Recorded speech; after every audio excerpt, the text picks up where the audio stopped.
We'll call to order City of Southport Historic Preservation Commission meeting, September the 3rd, 2025. We will stand for the invocation followed by the Pledge of Allegiance. Let us pray. Oh, gracious and heavenly Father, we come before you at this, our present assembly. We acknowledge you in all of our ways. We ask that you would give us direction today and wisdom, give us guidance as we conduct business for the City of Southport. We ask that you would bless each commissioner as they volunteer their time, that you would touch the city staff, that you would move upon our citizens, and that you would grant us blessings. We ask for your protective hand and your guidance in everything that we do. And we thank you, Lord, for living in the most beautiful city, in the best county, in the greatest state, North Carolina, in the greatest country, the United States of America. Thank you that we were born to live in America. We acknowledge you. This we pray in Jesus' name. Amen. We will pledge allegiance to the flag. Unto the republic for which it stands, one nation, under God, indivisible, with liberty and justice for all.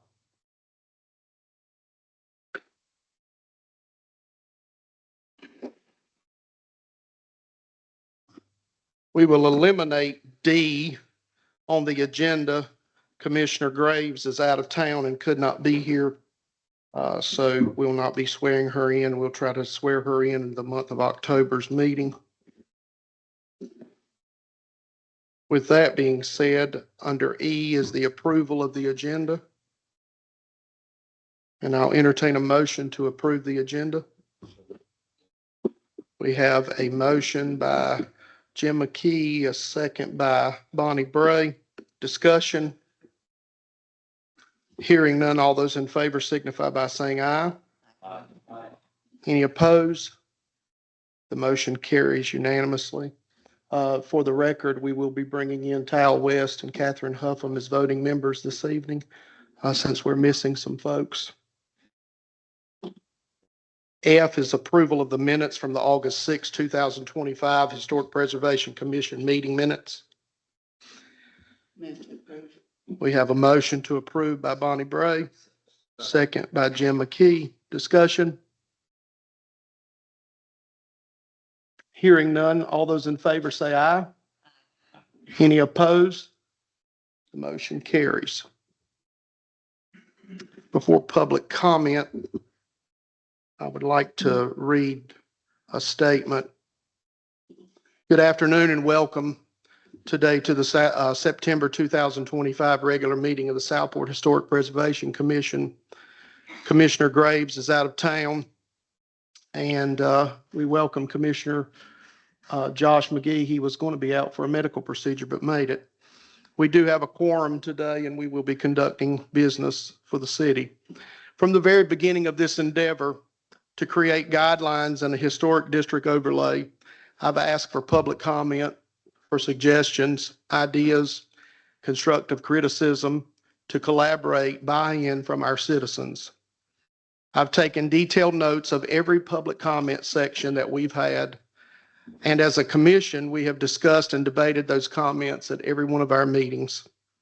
At the last meeting, there was discussion that this process should start over at the beginning, and we should redo the entire document. I want to go on record as vehemently opposing that idea and explain why. The guidelines, district design standards, inventory of each structure, and local designation report has taken nearly 3 years to complete. In that 3-year period, the State Historic Preservation Office has been involved and given us guidance and review the whole way through. Additionally, the City of Southport hired a consultant that has put the documents in a very professional and easy to navigate booklet with definitions, table of contents that has included much of Southport's history with pictures included.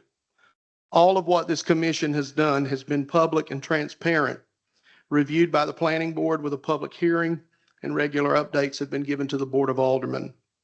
I've reviewed the documents many times, line by line, page by page, making notes and comparing public comments to the document at hand. This commission has compromised greatly with changes, additions, deletions, and recommendations thus far. We have not rushed anything and are prepared again this evening to make some more recommendations and some changes. With all of this being said, this is democracy at the local level. My only concern and agenda today is protecting the charm and the character of Southport. No other. I am for property rights. Personally, I own 112 Park Avenue and the lot behind me that is on Yopon Drive. I must adhere to the UDO, the North Carolina State Building Code, Southport Code of Ordinances, the North Carolina Fire Code, North Carolina Plumbing, Electrical, and Mechanical Code. These codes are for protection of life and property. I'm a certified level 3 fire inspector, and I'm a level 1 building inspector. I never realized how important codes were until I became a fire inspector. They are for protection.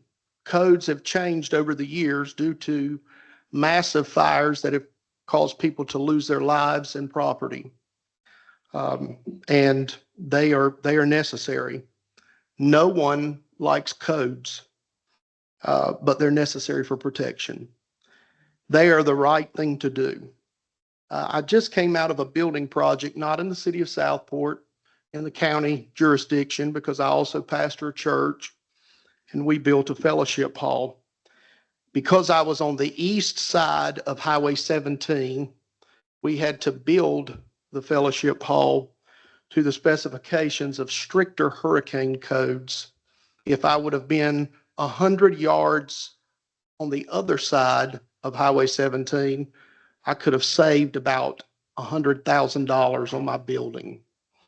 But because I was on the east side of 17, I had to adhere to some stricter codes. With that being said, we placed a commercial kitchen in our fellowship hall. At the close of the construction of the building, it cost us $1 million to build the building. Very, very expensive. The county made us put in an additional hot water heater, a grease trap, several other things. To say the least, I was livid with the county. I checked with our building inspection office in Southport. If I would have been in the city limits of Southport, there'd been several things I could have gotten by with and not had to do. But because I was in the county, I had to adhere to what their codes were. It was not what I liked, but it was the right thing to do. The Historic Preservation Commission design standards are for the protection of Southport's history. This may not be what I like. It may not be what you like, but it is the right thing to do. I have a record of 34 changes to the document in the last month. We have made 34 recommended changes to the document. All of these changes have come from public comment in the last month's meetings. This commission has been very responsive to the democratic process. Currently, by my record, the following changes, additions, and recommendations have been made. Page 7, we have added a grandfather retroactive language clause. Page 13, we changed the application time from 180 days to 90 days. Page 13, we added language that paint colors are not regulated in the document. Table of minor and major COAs, we removed and changed 16 minor COAs. Adjusted and changed 4 major COAs. We removed all landscaping, trees, docks, piers, bulkheads, swimming pools, above ground utilities, etc. Page 49, 1.4.7, we changed wording on edging and landscaping. Page 50, 1.5.7, we added clarification on the wording. Page 58, top paragraph, we removed the wording about gutters. Page 60, 2.210 and 2.211, we added clarification on the use of fiber cement siding as appropriate for additions for historic structures for clarification purposes. Page 74, 3.1.8, we remove the word smooth to clarify fiber cement siding. Tonight, this evening, I'm prepared to make recommendations to the board. I'm only one vote, but I'm prepared to make recommendations to move or to change further items in the document to include removing all language about exterior lighting from minor and major COAs. Once the Historic Preservation Commission guidelines are adopted, that the Board of Aldermen amend the ordinance to, my recommendation is that the Board of Aldermen amend the ordinance to include 50% of Historic Preservation Commission members either live in the district or own property in the district. Currently, we have 33%. This change will give fair representation to the historic district. And thirdly, if approved, the Historic Preservation Commission will study the remainder of the Yacht Basin, John N. Smith Cemetery, and Northwood Cemetery as special districts or cultural or historic overlay districts. With that being said, this commission is giving, we've been compromising, and we have been listening to public comments thus far. I would like to say this as we will move on into our agenda. You're free to speak tonight during public comment. We want your input. I will take notes as I have for every public comment section. Public comment is not a discussion or a question and answer session. It is for you to address your concerns to this commission. If you want dialogue, I ask that you leave your email or phone number with the clerk and we will contact you. Bless you. Also, after public comment is closed, there will not be comments allowed from the audience. If you are going to speak, you need to speak during public comment only. Thank you again for being here and participating in this process. I close with these words: Southport is worth saving. Southport is worth fighting for. Southport is worth protecting, promoting its history, and preventing its decay. We must save what is left of Southport. We'll move into our public comment section. G, Madam Clerk. Ms. Pat Kirkman.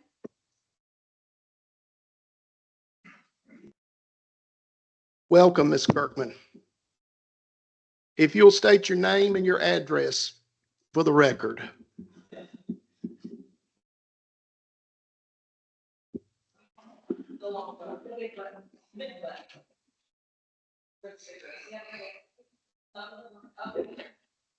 Old dogs, You're new on. tricks. Pat Kirkman, 119 Park Avenue, where I have resided for the last 29 years. I want to go on record as a supporter of the work that the Historic Commission has done over the past 3 years. Having attended a number of the 59 meetings that this commission has held, I can say that their task given to them by the city has been well executed. All their meetings have been open to the public, the citizens of Southport. Few have attended. Minutes have been published. Few, if any, have been called into dispute. Where were the opposers at this time? Now, push has come to shove. The aldermen and there are only 6 of them, plus a mayor, which makes 7, are the citizens of this city who will have a vote, and they are the only citizens of this town who will have a vote for the outcome of this issue.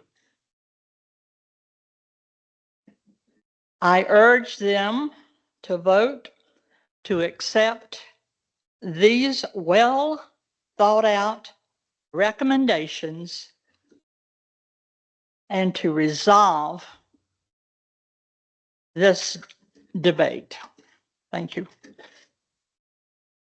Thank you, Ms. Kirkman. Madam Clerk, Eric Lapola.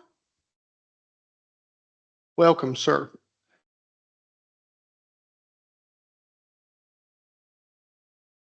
My name's Eric Lapola. I live at 215 West Moore Street in Southport.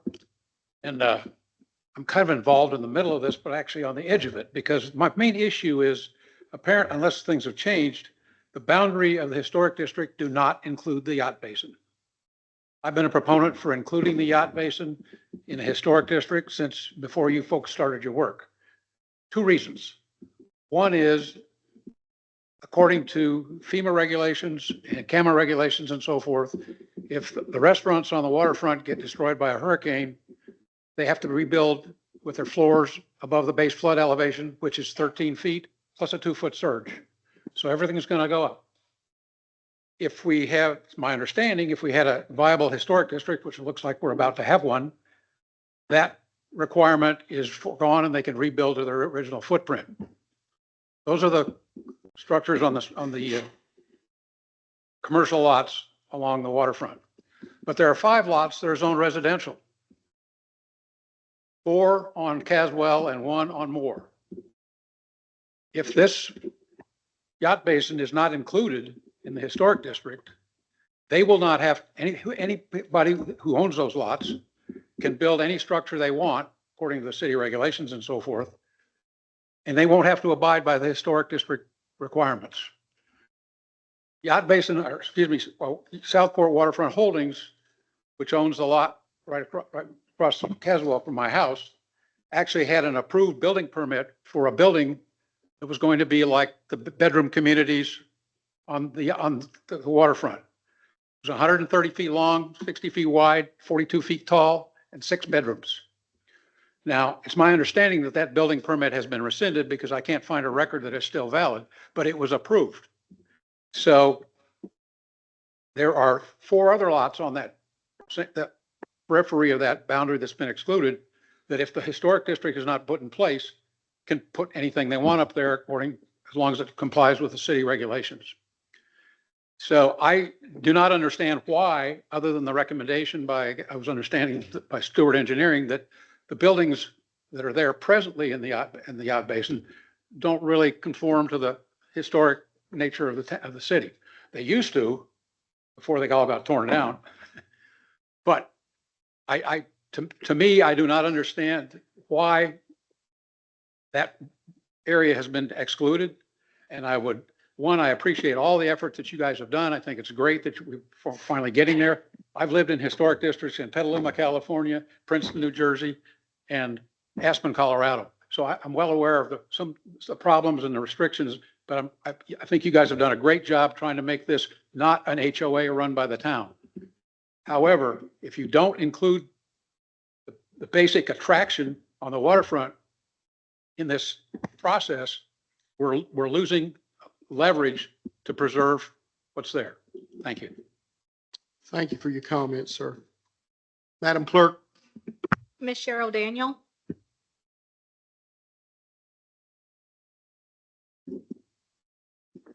welcome, Ms. Cheryl. My name is Cheryl Daniel. I live at 120 West Bay Street. I've been in Southport 72 of my 82 years. Probably been here longer than anybody in this room. I have seen many changes. Some are better, some make me sick. I have a couple of things I'd like to say to you all. The public comment is important, but why does it not come at the end of the meeting?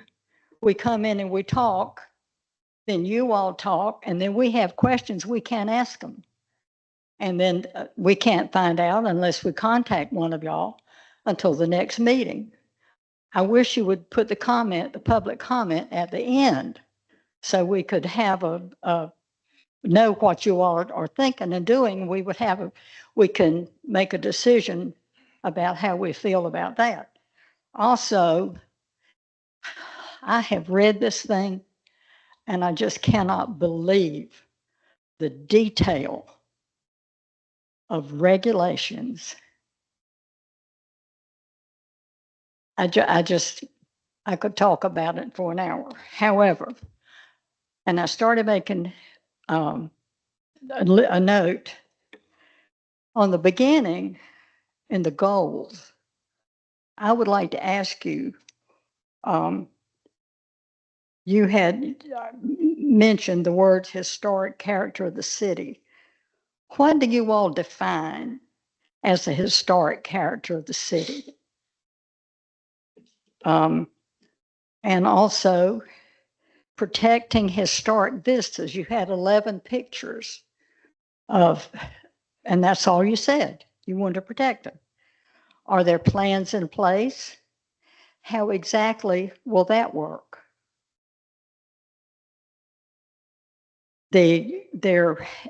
Some of these things have been in the works for a long time.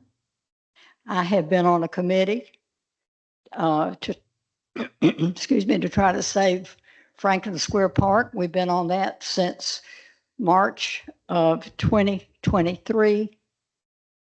Nothing has been done except they did get the vendors out of the park, realizing that the park is not a fairground, but we would like to see that restored.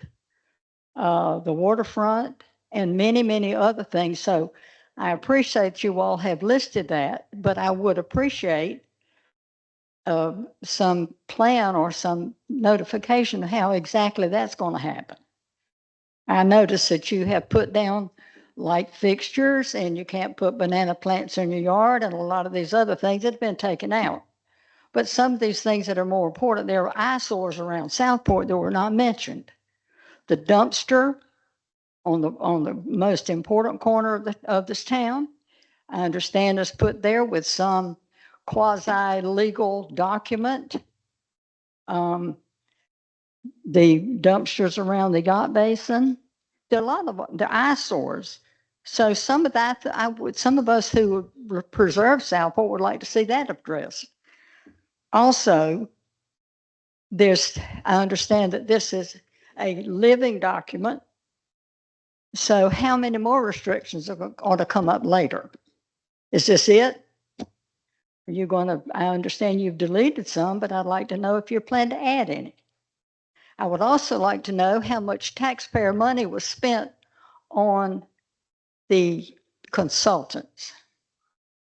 I also don't like the idea that the people who are directly impacted by these regulations are not well represented. You only hear us.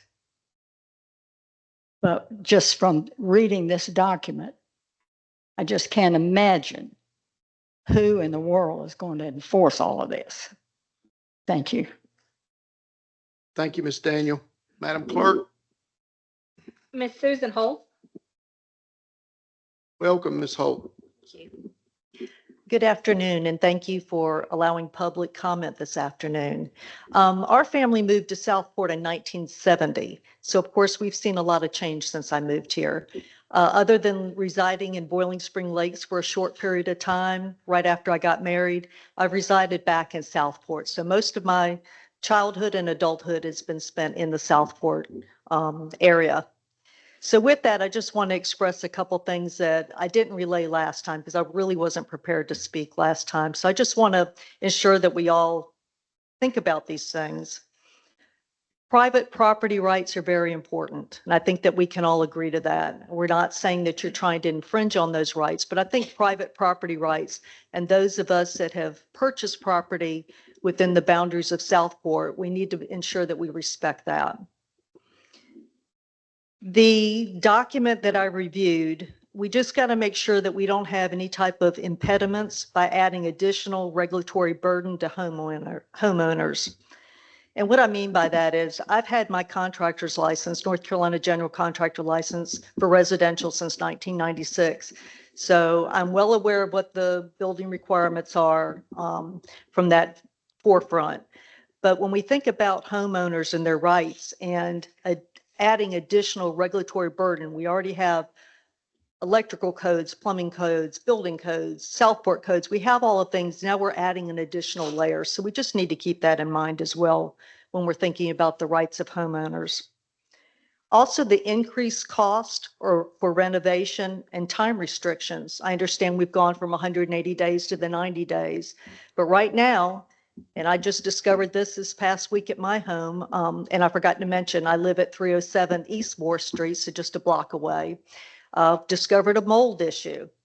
So now I have to have mold remediation come in Saturday morning to see what do I need to do about the moisture in the home. And that's with new HVAC, new plumbing, new electrical, everything that was done to that house in 2019. I now have a mold issue in my home. So if I had to go before the committee to say, all right, I've got this going on, I don't know what the outcome is going to be. Is that going to keep me 90 days down the road from having to wait to have this remedied? So we need to consider that as well. Something that I've not heard mentioned, but I do want to bring up, this could scare away potential buyers when faced with additional restrictions. We're not in an HOA, and we're not saying that we're in an HOA, but if this was to be disclosed to someone, if I decided to put my home on the market and they said, well, what are the restrictions by buying a historic property in this historic preservation outline or map? What is that going to do? Is that going to scare away potential home buyers? And I think we need to consider that. It could be one of the unintended consequences that we have. And also from a financial standpoint, a lot of people can't financially maintain their homes to where they are now. And I understand that. I mean, I have a loan income. I'm trying to maintain this on my own, and I get that. But we have people that have resided in some of these homes all of their lives. And sometimes it's hard to keep up our homes, especially with older homes. So we need to consider that. Are we putting an undue financial burden on individuals? And lastly, just because a piece of property or home is old, it doesn't make it historic. So we need to make sure that we understand that or make it historically significant. Thank you for your time. Thank you, ma'am. Madam Clerk. Mr. Carl Ward.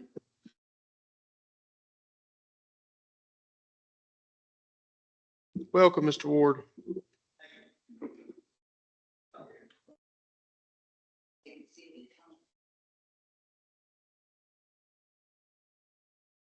Good afternoon. My name's Carl Ward. I live at 231 North Caswell Avenue. I went to City Hall yesterday, and while I was there, I was talking with a town employee, and I was told that the Historic Preservation Commission was done. They would be presenting their proposal to the Board of Aldermen and Mayor. While some of this board may feel their work is done, others do not. Since the decision has already been made to move forward with this proposal, I feel the comments and suggestions heard here today will fall on deaf ears. An email was sent out yesterday to the HPC, Board of Aldermen, and the mayor, although it wasn't included on this agenda. The email contained a letter stating our opposition and the reasons why. A color-coded map in front of me of the historical district with all the properties opposed colored in blue, a signature sheet with names and addresses. As of today, there are over 170 properties and counting that are not in agreement with or want this oversight as presented. These signatures were collected over the course of 2 weeks. We will continue to collect signatures until we at least have a larger say in what is being forced upon us in our own neighborhood. Thank you for your time. Thank you, Mr. Ward. Madam Clerk, Mr. Larry Cabral. I didn't catch that name. Cabral. Cabral, thank you. Larry Cabral, 308 West West. The nice thing about going this far back, most of the comments that I have already been answered. But what I would say is, can there be some public acknowledgement of what you believe the difference between what you are and an HOA is? And then also, most of you don't reside, and you've already commented on this, Chairman. I do believe that to coin a terrible phrase or another phrase, this is kind of a regulation without representation. 100% of that commission should be from the historic district. Now, if you want to have historians on the board to advise the commissioners, that's great. But if you don't reside here, you don't get a say.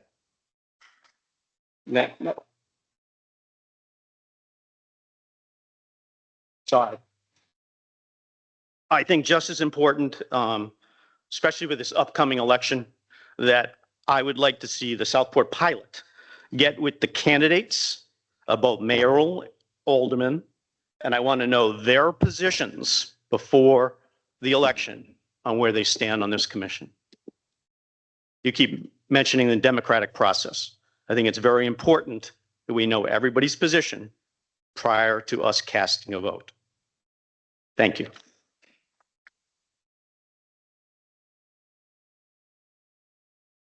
Thank you, Mr. Cabral. Madam Clerk, Miss Debbie Barnes. welcome, Ms. Barnes.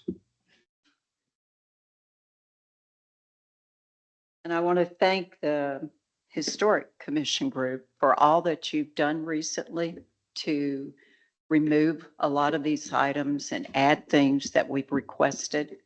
A lot of what I'm going to speak on are going to be things I think still need to be removed. To make it simple, you'll find them all in the minors.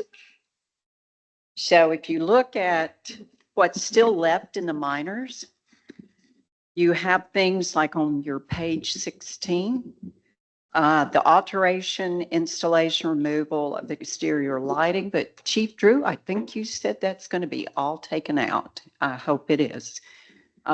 It was actually in the majors anyway. So to me, everything we should be focused on right now should be new construction, major renovation, and demolition, to make sure that we know what's being demolished truly needs to be demolished. And there has been things that have been demolished that needed to be. Let's be real. But there's also been things that shouldn't have been.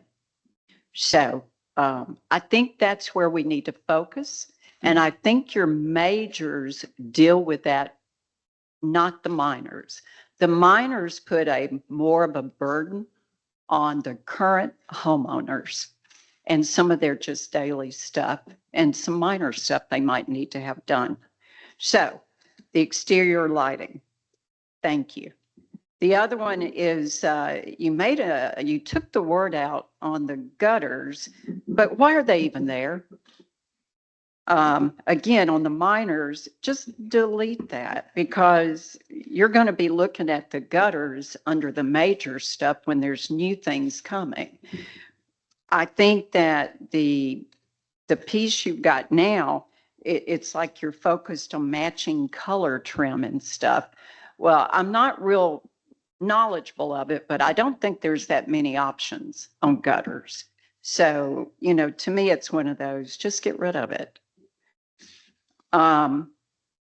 Again, let's see, still on page 16, the alteration removal of sidewalks, parking lots, and/or driveways. I think we got codes that deal with that. And if we got codes that deal with it, let's just delete that. You've got that in the majors, right? So let's just delete that again out of the minor. Things around the alteration, construction, removal of service utility chimneys. Again, we've got codes for that. Let's delete that out of the minors. There's one that is the removal of non-historic siding materials when the original siding remains beneath and is restored. I'm a little confused with that way that's stated, but at the same time, it's like it goes on to say if more than 25% of the original material needs to be removed or replaced, it has to have a COA. I think that comes back into why is it there?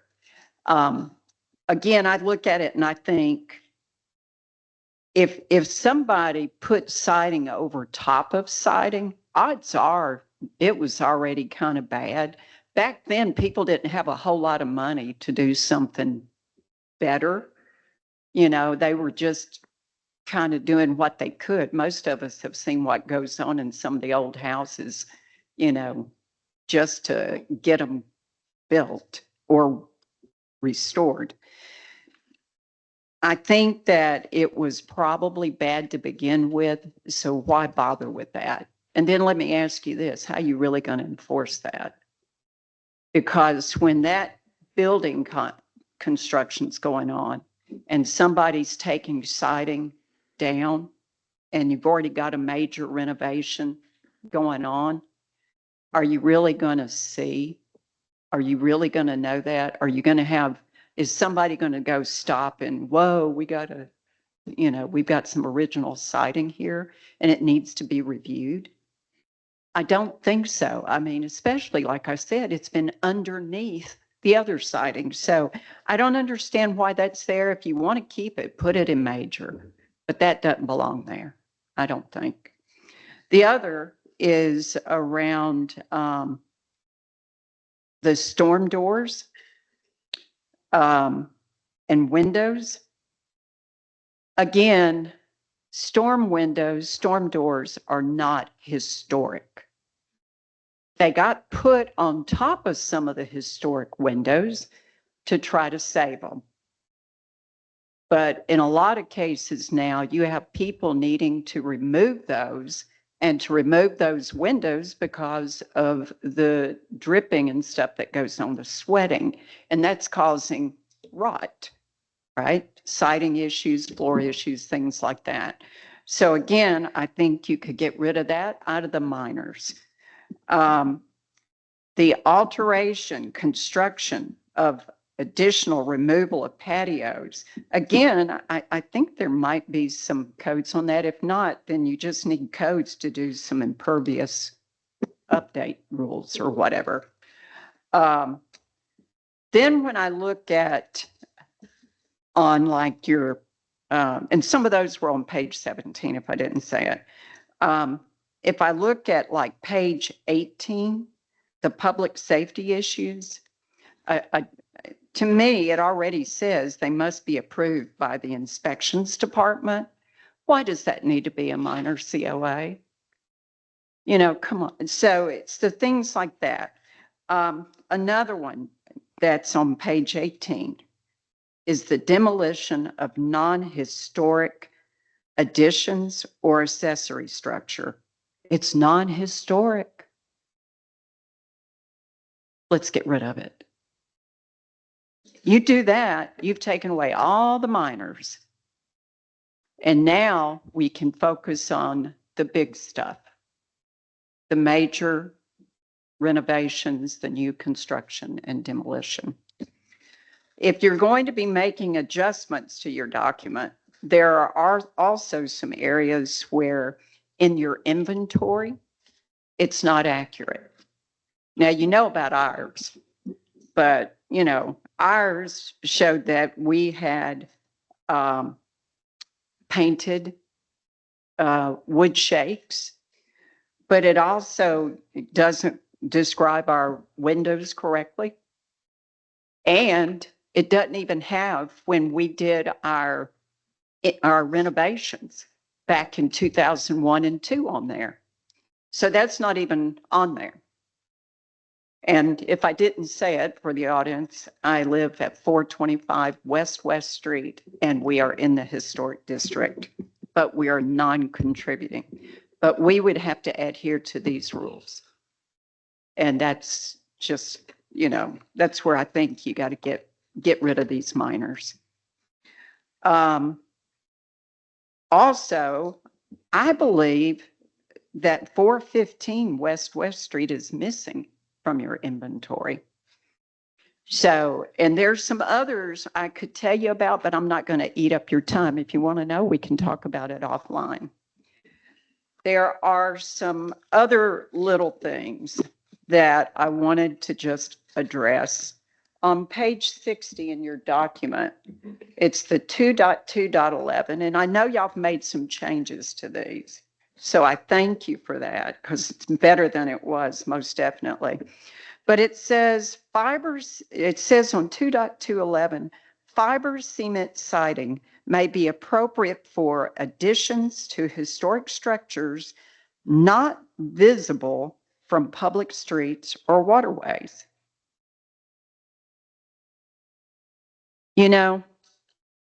I agree that your objective here is to preserve the history.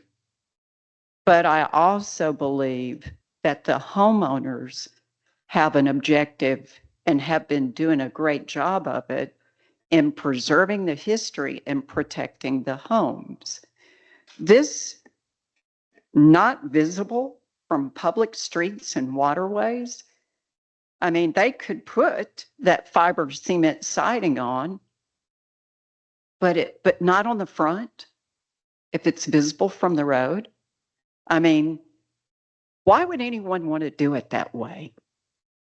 I mean, that's money, and it would be very difficult. So I think I just think you need to take out the visible from public streets and waterways. And I think you should do that everywhere where you've got it. Because one of the beauties about this town is how it was structured and how you can see things all down the roads. You can look, and because we got all these corner lots and things, and you can see the water. It's just a beautiful town. And those homes that are on corner lots, and there's a bunch of them, they can be visible from the road. And there's others that have little alleys that go behind their houses that's being visible from a road. We need to take that statement out. And I think that takes care of a lot of your homeowner issues. Now, if you get rid of the minors and you take out that statement, that's huge. I think that's big. The other thing is I've heard about how people didn't show up to the meetings and people should have known, and about the mass communications that took place. I guess what I would like, and I'm requesting, is I'd like to know, because we need to understand what happened. You believe it all went out. And a lot of people in here will tell you it didn't. So what we need to do, I think, is understand all the letters or whatever went out, supposed to be in mass mail, and how it was distributed, because it didn't work. And we got to make sure we figure that out going forward, because there might be a better way to communicate and make sure we don't have all these people showing up at the end of something like we've done. So I just think we need to do that and learn. And some of it may involve, heaven forbid, modern communications, or just good old sticking it in the mailbox by hand. But thank you. I appreciate your time and I probably took too much, but thank you. But I hope you will consider getting rid of those minors. Thank you, Ms. Barnes. Madam Clerk, Ms. Kathy Cabral, welcome, Mr. Cabral. Thank you. My name is Kathy Cabral, and I live at 308 West West Street with Larry Cabral. I want to begin by thanking the committee for its efforts. I think they are well-intentioned, but I think they went off the rails. The protections that Chief Drew mentioned, referenced earlier about your property up on Route 17, all of those protections in terms of codes and building codes in our UDO apply to the members of, or the families that live in the historic district in those properties already. Why we are establishing an aesthetic code to meet a historic requirement based on something that could be truly subjective without a historian included that can reference a specific item escapes me. We live here and we bought our properties in the historic district because we want to preserve that. Our house on 308 West West Street, when we bought it in 2013, was a wreck. It needed a complete overhaul. If we were trying to do that today, we would have to submit our plans to the committee, and they would then be opined on or reviewed by city staff, who's going to educate the staff as to what's to be allowed in the COA. And I think removes the options to and we renovated our house to look like a truly historic house. We kept a lot of the integrity. To apply somebody else's aesthetic standards to a community where we are already doing those things to preserve the charm and character of the city is wrong. I think if you want to satisfy the people in this room, you would apply this only to new construction, major renovation, more than 50%. It would be in conjunction with the permitting process, not a separate step. You might have somebody on the planning board, a historian, who would be able to speak to these issues. But I don't believe that a committee where the majority of the people do not live in the district are imposing their standard on what we can and can't do to our homes. We're already doing the work. We're already maintaining them. People have made comments about the cost involved in maintaining these properties. And especially for people on fixed incomes, it could become impossible for them going forward. And then the other factor is who is going to want to buy my house if they're going to have to jump through hoops if it's a house that needs to be renovated in any way, shape, or form. And that will limit the value of my property going forward. So these are all things to think about. My husband said 100% on the committee should be residents. I believe it should at least be 66 2/3%. But you know, more than 50. Thank you very much. Thank you,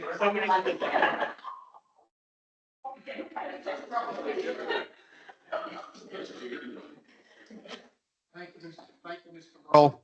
Madam Clerk, Ms. Cheryl Lapola,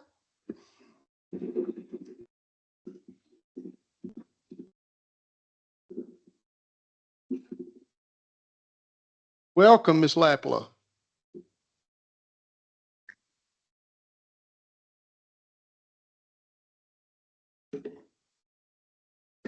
Good afternoon. My name is Cheryl Lapola. I reside at 316 West Brunswick Street on what's known as Tin Pan Alley. And just by way of background, I have a master's degree in city and regional planning from the University of North Carolina at Chapel Hill.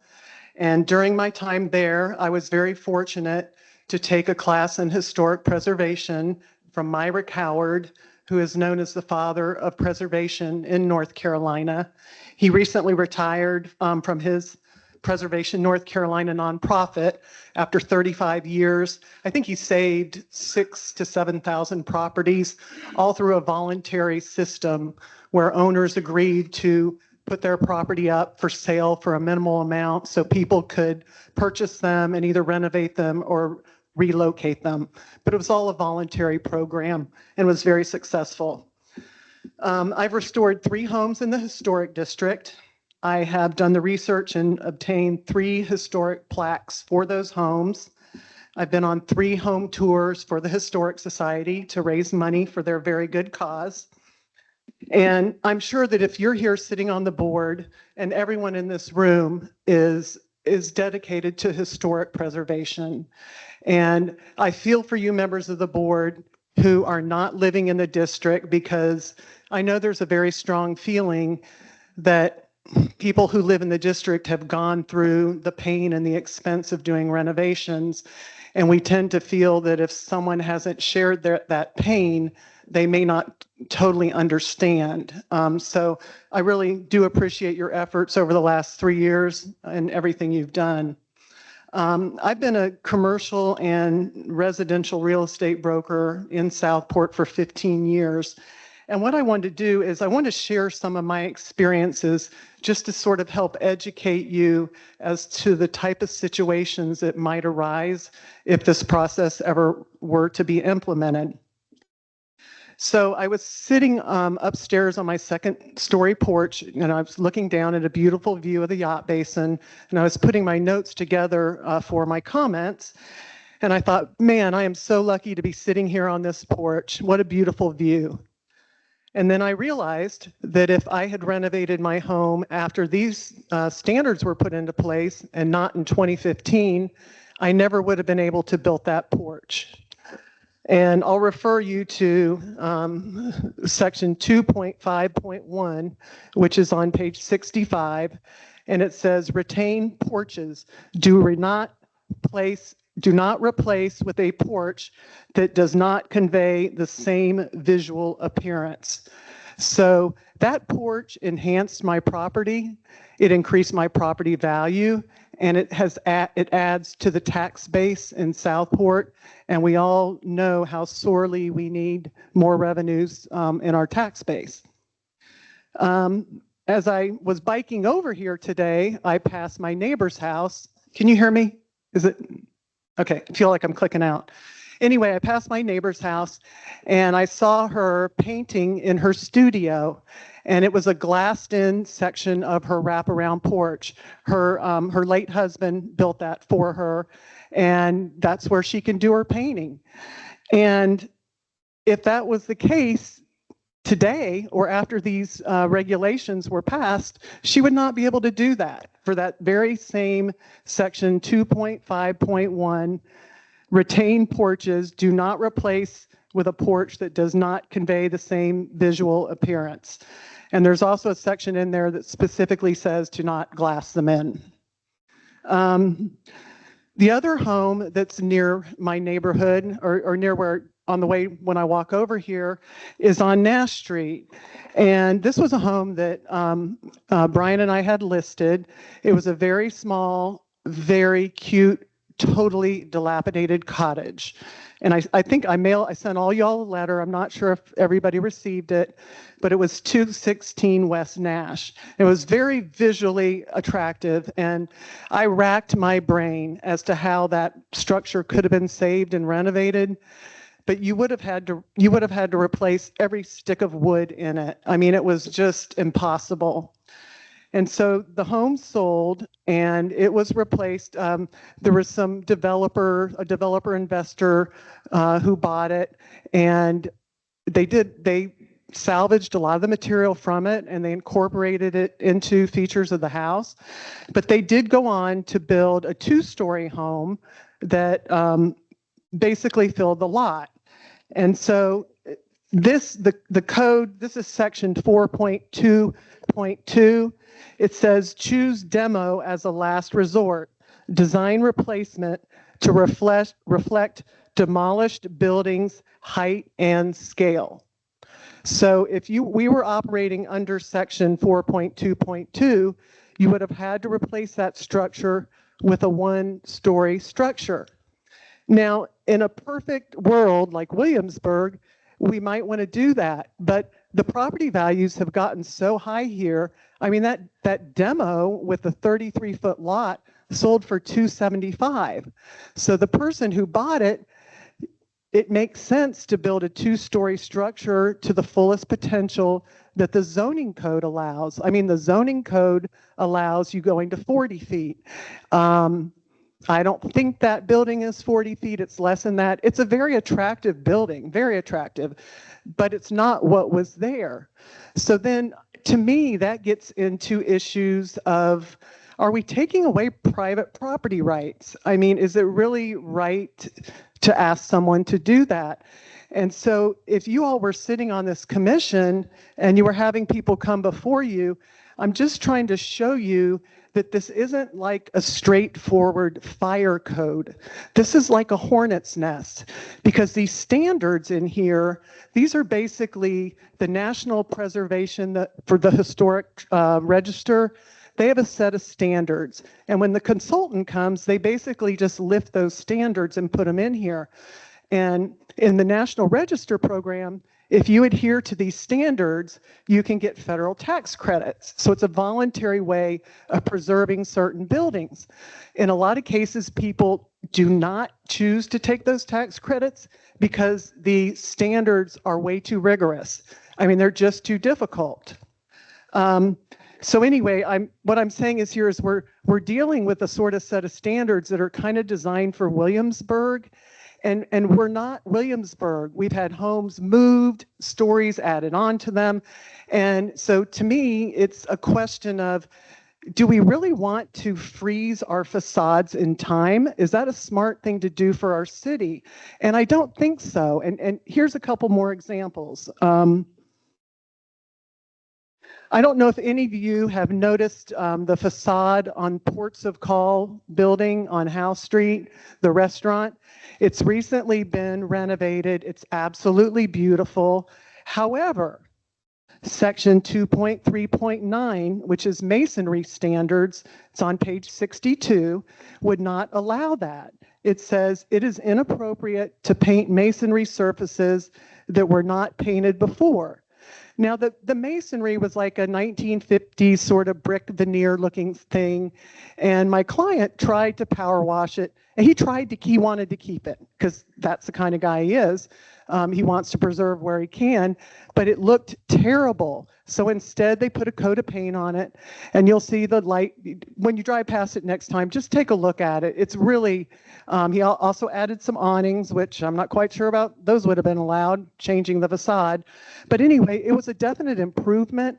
So that's what I'm trying to say, is that it's not as easy as you think to, in fact, if you put a rigid set of standards on something like this, it might just backfire and make things not as nice.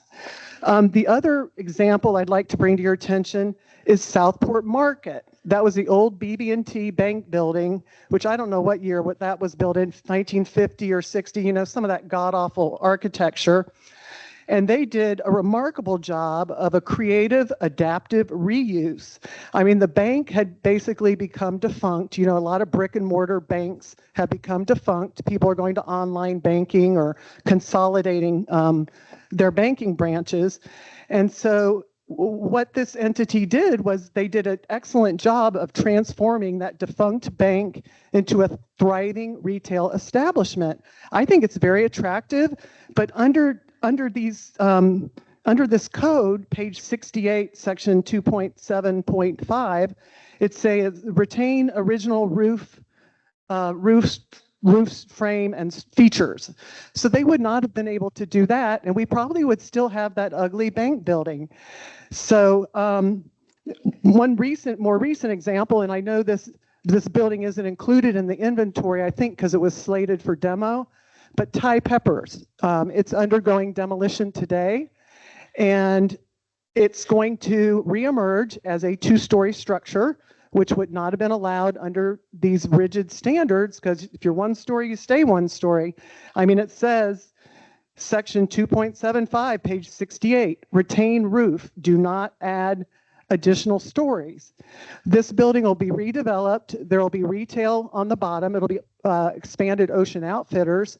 And on the top will be short-term rentals. And those short-term rentals will be very appropriately located in the business district and not in the residential district where people don't want them. And we'll also be adding to our tax base. So we will have more tax revenue, which is desirable.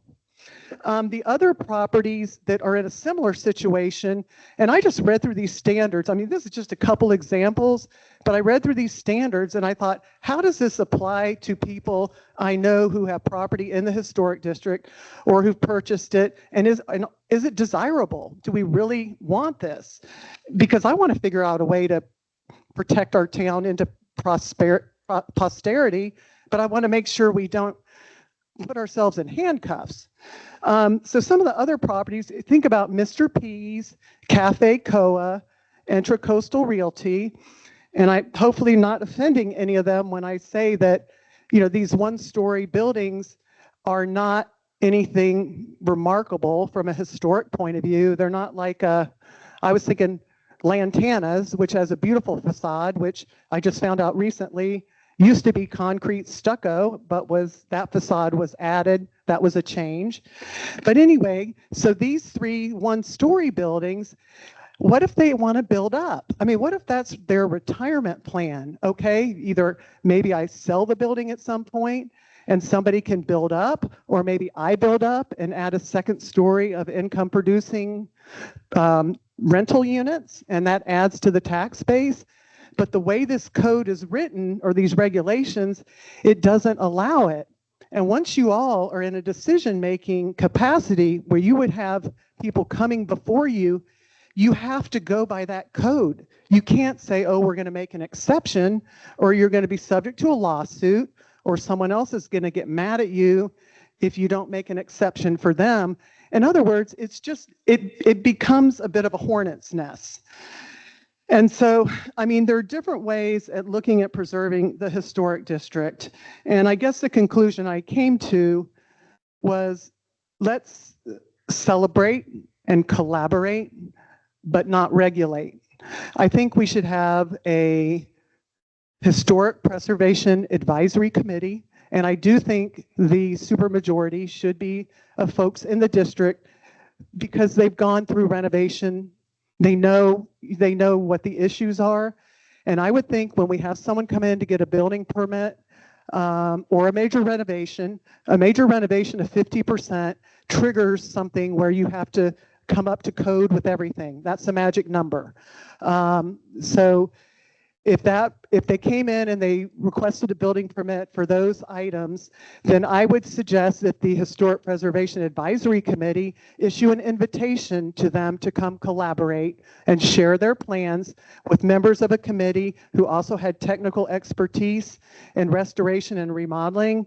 We would introduce them to the Historic Society, tell them about the plaque system, maybe have contractors as well who could talk to them, people who could talk to them about sort of the architecture of Southport and Southport did not have elaborate architecture. It was very humble beginnings from a fisherman's village. So I would just encourage you to open your minds a little bit and just, be nice to do a drive around and look at some of these buildings and sort of see what the implications are, because I think it's going to be a bit of a hornet's nest. Thank you.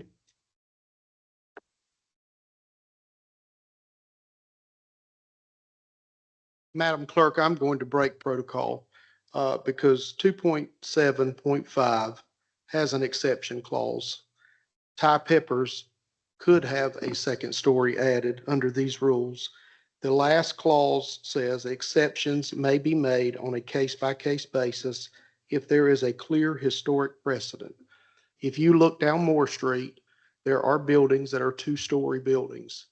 So if that would have come to this commission, a case-by-case basis could have been granted that building was put a second story. And that exception is in 2.7.5, the last clause of the exception or of that code. So I just want to make sure that we are given factual information. And that is the code that talks about retaining original roof forms and features. It says, do not add additional stories, penthouse, roof deck, skylights, mechanical equipment, or any other features that can be seen from the sidewalk, right of way, or any public rear access walkway.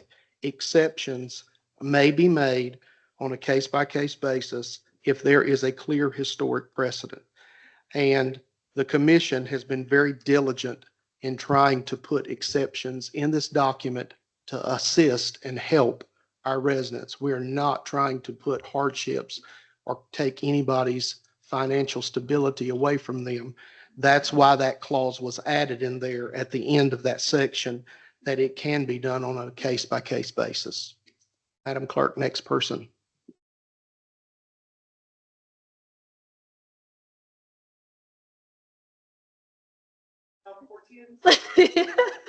I was trying to figure out how to say it. Southportians for preservation of private property rights. I butchered it.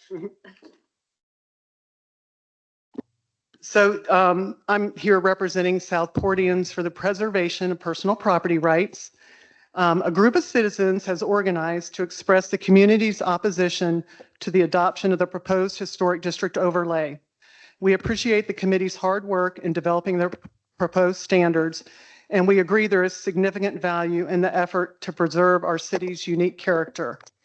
In speaking with property owners in the proposed district, we have found that the vast majority are opposed to the mandatory regulations and the oversight of a regulatory board. The attached map, which was provided in the large foldout that Carl Ward presented to you, visually represents this sentiment. Blue areas indicate properties whose owners oppose the mandatory overlay, while yellow areas represent churches, nonprofits, and parks, which are not a part of this petition. There are currently over 227 signatures relative to, I think, 170 some properties as spouses have signed on. And we'll continue to collect signatures and update the map accordingly. While there is a strong opposition to a mandatory regulatory approach, there is overwhelming support for the idea of adopting the committee's work as voluntary guidelines only.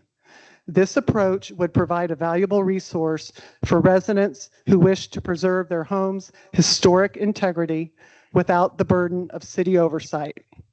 We are confident that this guidelines-only approach can achieve our shared goal of preservation in a way that respects the rights of our citizens. We kindly ask the city staff to enter this into the HPC meeting record, and we would welcome the opportunity to discuss this further with you.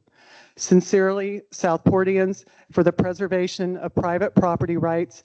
And I will give our revised list of 227 signatures. I believe what we submitted yesterday was 153.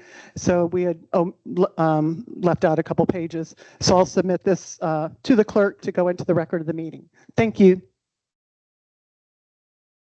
Thank you, ma'am.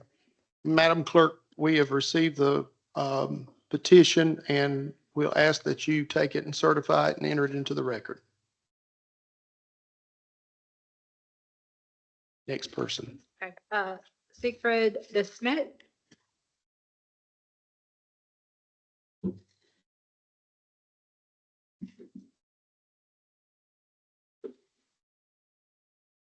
Welcome, sir.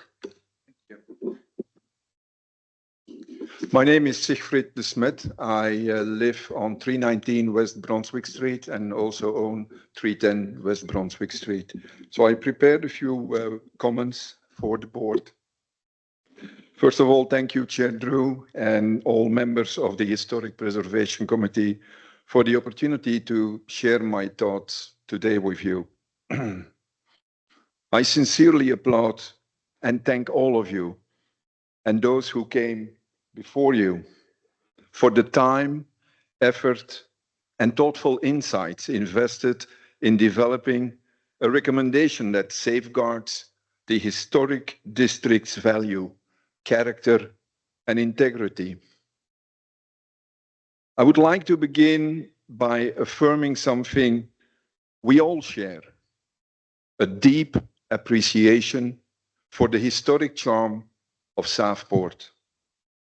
The district we enjoy today reflects not the result of overregulation, but the commitment, care, and pride of its residents.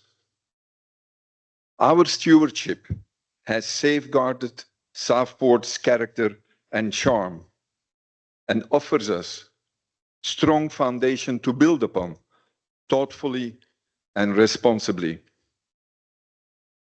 I stand before you today to engage in an open and constructive dialogue and to clearly share why I cannot support the implementation of the historic district design standards.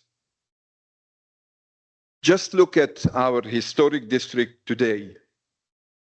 It stands as proof that our residents have cared for it with diligence and pride. For generations, they have preserved their homes and heritage. The legacy, or that legacy, deserves not only our admiration, but also our trust and respect. We should protect our citizens and residents from the overreach of governance. I say yes to guidelines, no to regulations.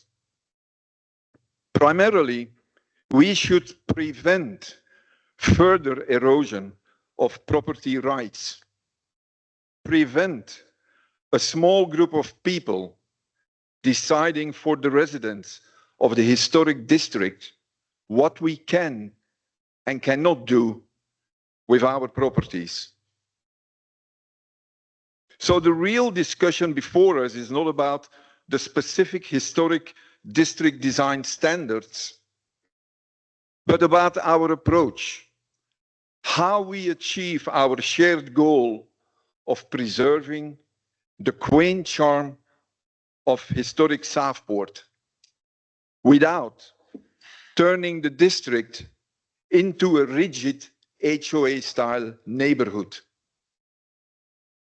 There is no justification for punishing the residents of the historic district with an exhaustive list of regulations that we all know will grow over time, will result in subjective decision-making and cost the city time, money, and will lead to endless disputes with your residents.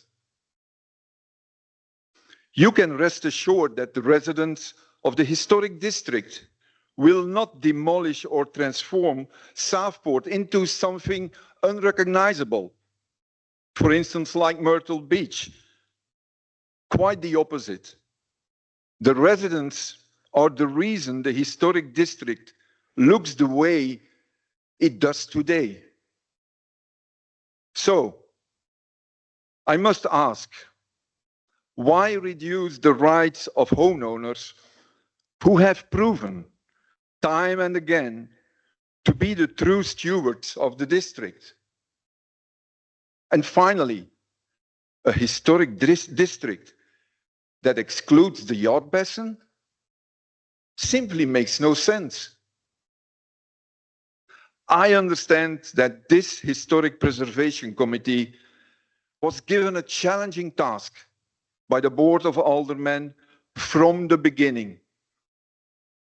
You were entrusted with quasi-judicial powers, powers that immediately placed you in conflict with the very residents of the historic district. By assuming such authority, our rights, the residents of the historic district, our rights were not only diminished, but transferred from us to you and to those who will follow in your footsteps. Most of whom today, let us not forget, don't even live within the historic district itself. It has taken 3 years of meetings, hard work, and countless discussions to reach this point. The progress you have made is the direct result of that dedication. And I thank you for that. But now is the time to ensure that that effort, your effort, does not go to waste. With that in mind, I offer 3 clear recommendations for your consideration.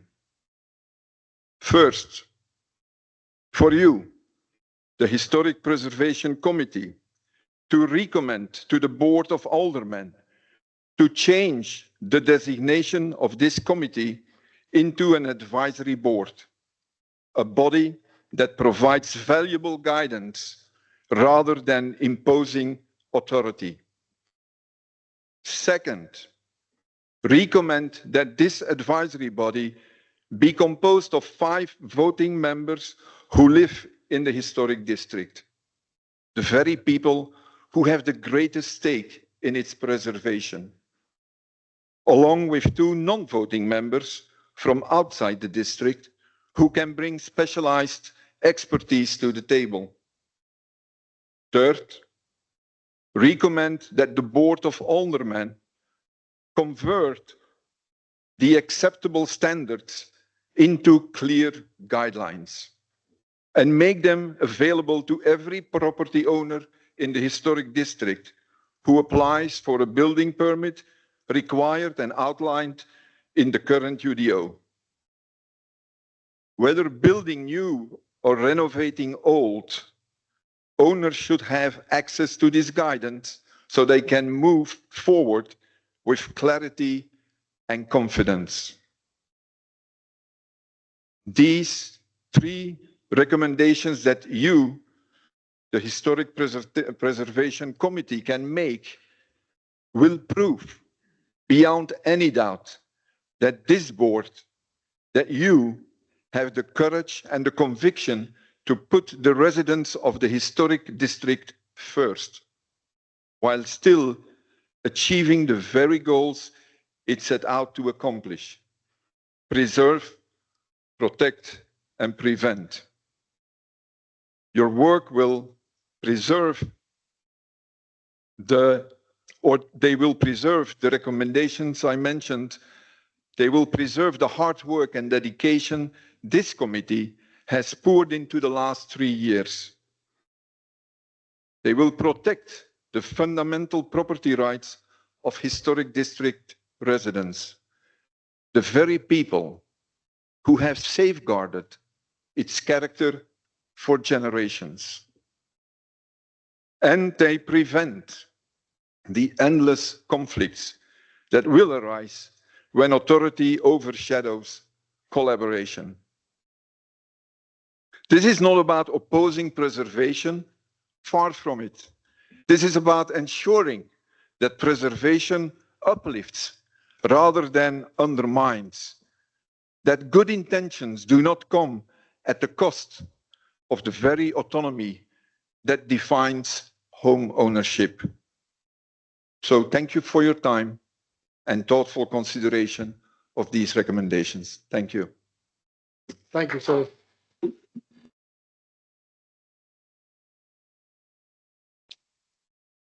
Madam Clerk. Rob and Amy Schneider. Okay.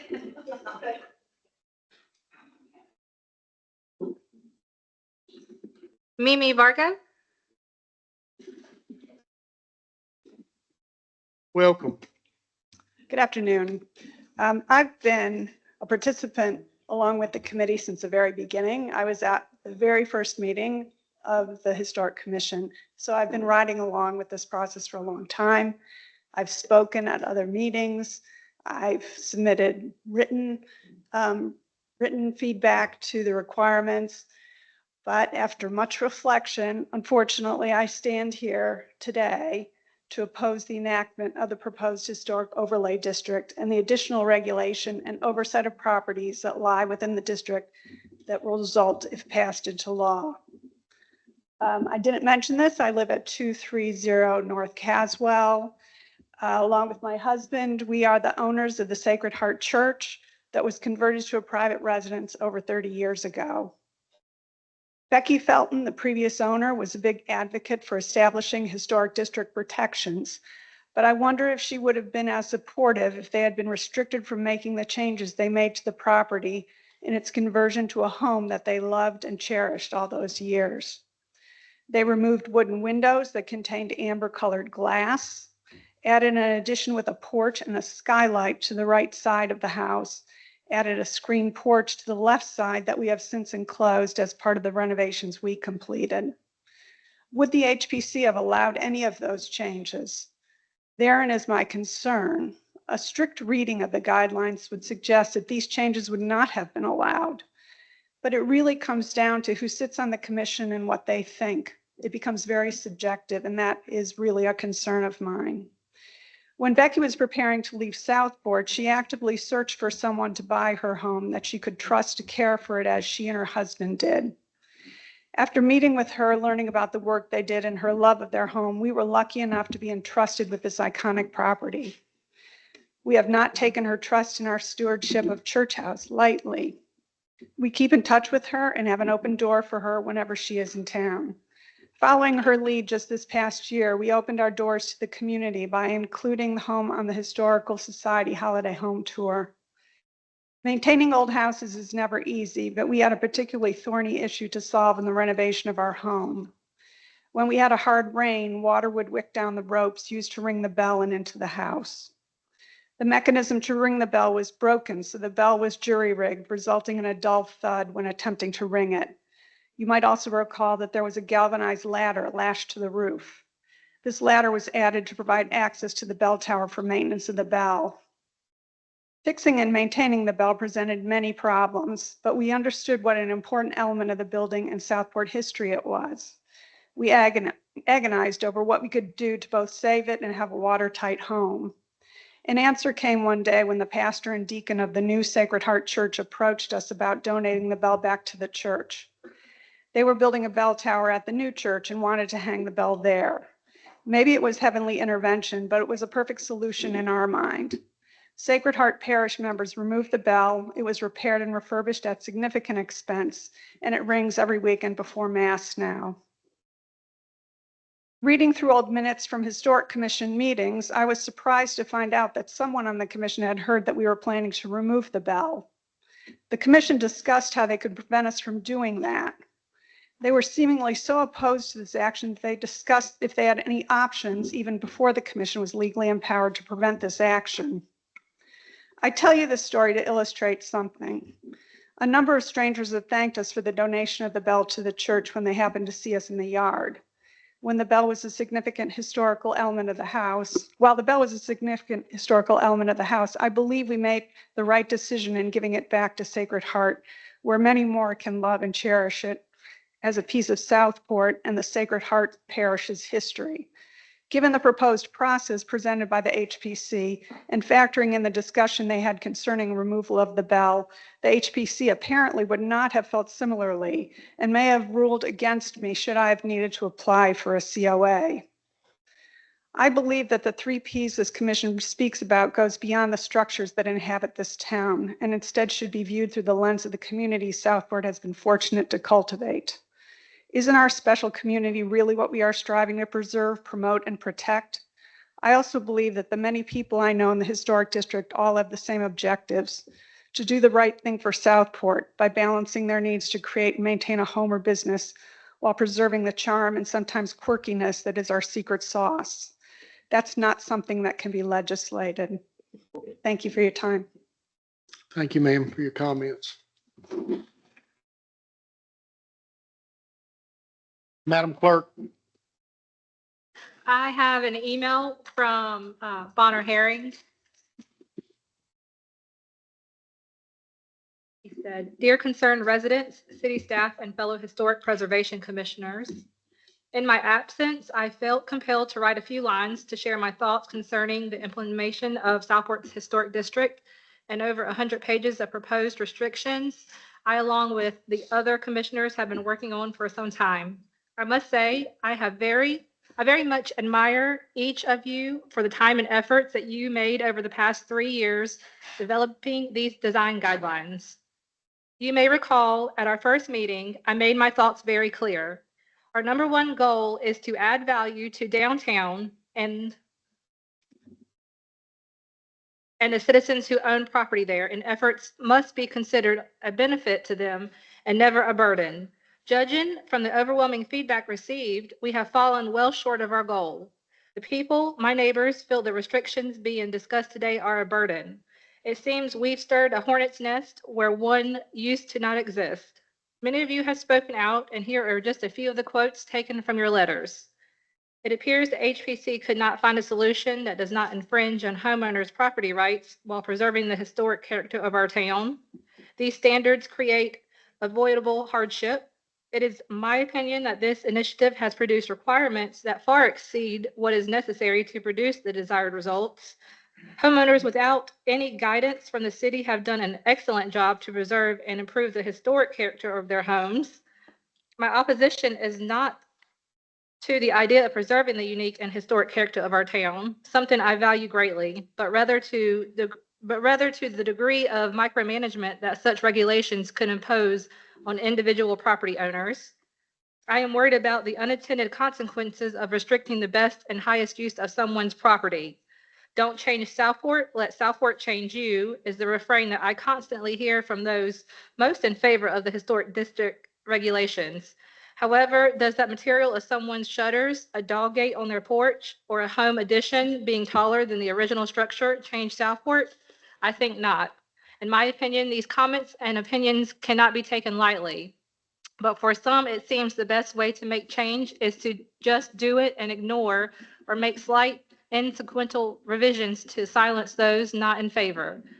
In fact, during our last meeting, a few of our residents who have contributed greatly to our town, distinguished citizens and business owners who, in my opinion, have made Southport a better place, were silenced by the slamming of a gavel for a mere infraction of voicing their concerns about regulation they feel infringes upon their property rights and a very culture they love. How can we, as a member of a commission tasked to work on their behalf, gain their trust when, as voice their opinions and potential concerns, we silence them? It's very apparent to me we're all passionate about our town and have differing ideas as to how best to preserve it. The mere fact that we're trying to implement strict regulations in an effort to keep things the same, in my mind, actually changes Southport more than any time since its founding. Limiting one's ability to add personal touches to their home, subject to another's approval, just isn't the Southport we all love, nor is it what our citizens bought into. After hearing their thoughts, I feel there is a need to scratch this current idea of ridiculous overreach and start over with a mindset of celebrating those who take great measures in preserving and guide those who plan to build new. If the goal is to truly preserve the history of Southport, acts of kindness and a willingness to help your neighbor rather than report or ignore them needs to be its foundation. As some of you are aware, my dog is healing from a broken leg, and as unfortunate as his accident might be or sound, maybe Southport's future is the reason for his injury.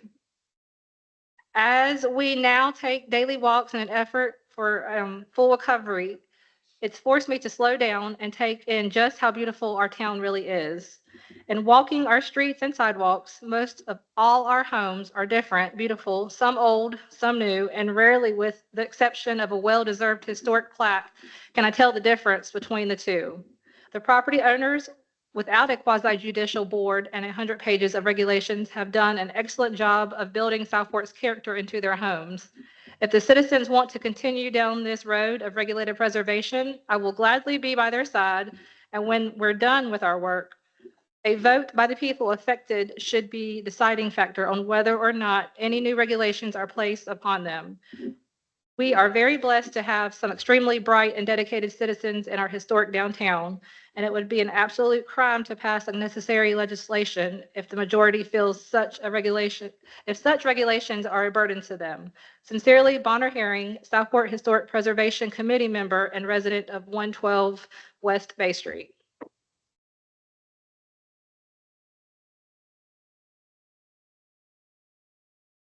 Y'all are clapping for me reading that, right? And that's all I have. That's it. Are there any other people that would like to speak? You got time now. Come right on. Yes, sir.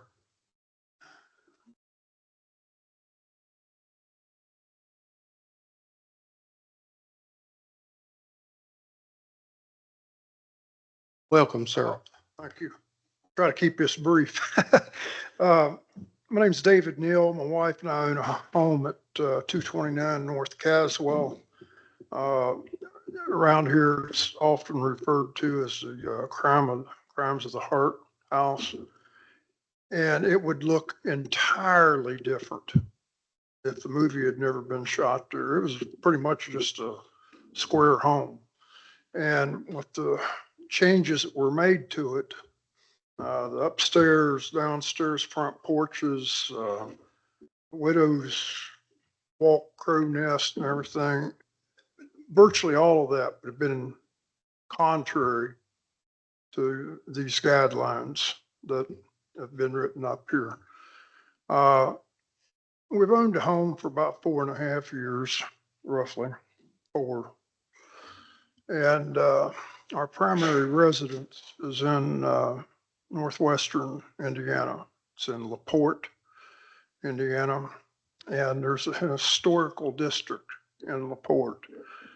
And it has been a mess ever since it was passed, okay? It went in without people that were going to be affected being able to vote.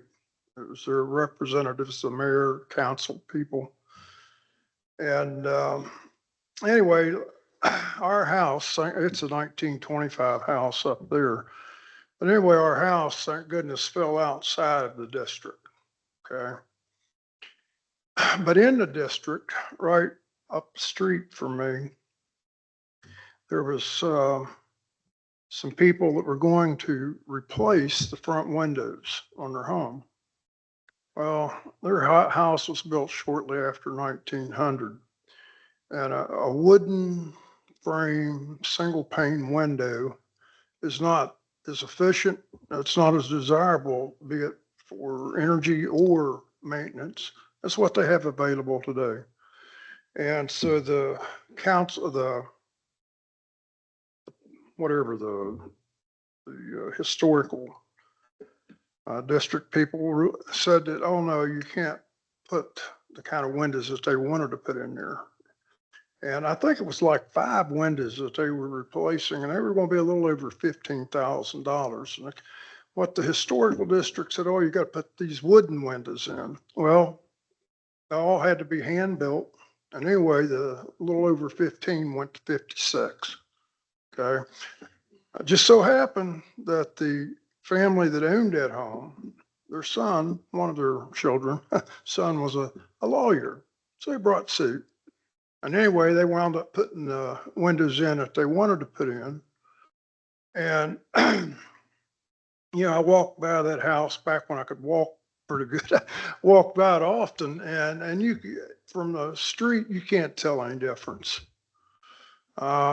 Second thing, in the downtown area of LaPorte, there's a 5-story building. It's been vacant top to bottom ever since we moved to town in 1998. And the developer came in and he wanted to go in and put retail on the first floor, apartments on the 4 floors above. And so, you know, the current mayor, council people all are always enthused if somebody wants to do something with the downtown there, because it's old and hardly any of the buildings have anything above the first floor. Few, but not many. And so anyway, what he wanted to do, again, retail on first, apartments, condos, whatever above. but he needed to put in an elevator on the outside of the building. And the elevator was going to be in a alleyway that had been closed off and not used for years.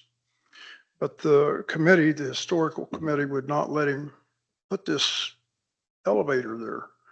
And so anyway, the project went kaput. So, you know, it's one of the speakers mentioned the potential negative effect on development. It's real. You mentioned $100,000 increase in the cost. There has been, I'm not gonna bore you with all the different suits that I'm aware of in town. But every time anybody gets ready to do anything, about half the time there's some kind of a suit over it. And the cities, the committees, success rate's pretty low. I mean, most time people win. You know, it's discriminatory. You know, you're singling out people that the cost of owning the homes that they own is going to increase, no question. You started it off with $100,000 increase in the project. That's what all homeowners will experience through here, the business owners in the downtown area. Get ready to do anything, the cost is going up, which discourages buyers, affects home prices when they go on the market. And again, you know, in LaPorte, which is somewhat similar to Southport, you know, the success of this is not good at all. And another gentleman, or more than one speaker, said something about the owners have done a heck of a job. I know since we've owned that house here in town, we've spent a lot of money inside and out maintaining it. And I think that most of the owners, it's what happens. But there's some, and this was mentioned, there's some that can't afford it. You know, you go to some people and they might get $15,000 together to work on their windows. They can't get 56 for it. You go to the bank, will the bank loan money to cover the additional expense? Maybe, maybe not. So it's discriminatory, and the success rate is, my estimation, poor. But anyway, thank you for the opportunity to share my war stories with you. And I think, like everybody else, you know, appreciate the work that you've done. Your desire to preserve the city. I mean, that's what brought me down here. We owned a place in Carolina Beach for about 15 years. Used to come down here for lunch or dinner or something. I like the old homes. My wife, not so much so, but I talked her into it. And so we have another old home now. I have two of them. But anyway, you know, I admire what you've done, your sincerity. But it's extremely discriminatory for the people that fall inside the designated area. Thank you. Thank you for your comments, sir. Anyone else like to speak? Come on down, Miss Roberta. Anybody that would like a bumper sticker that says, "I love Roberta," see her after the meeting. I'm Roberta Dozier, 210 Westmore Street.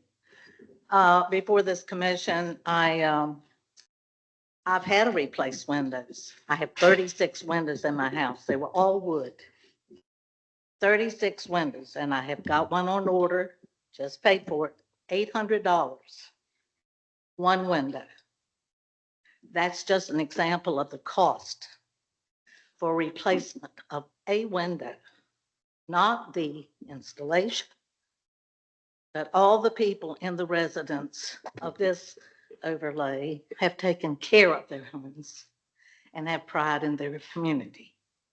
So we need to think about the cost of what it's costing us to be in this divine area. Not everybody's got a place that they can see a ship go by. And I've been here since 1965 in that home, and I've done the best I could. And hoping to keep it as long as I can. Breaks my heart that this is having to come to all this. But we all try to do our best. And I wish you would take consideration on those who have time trying to do what they need to do for this community. Thank you. Thank you, Mr. Gove.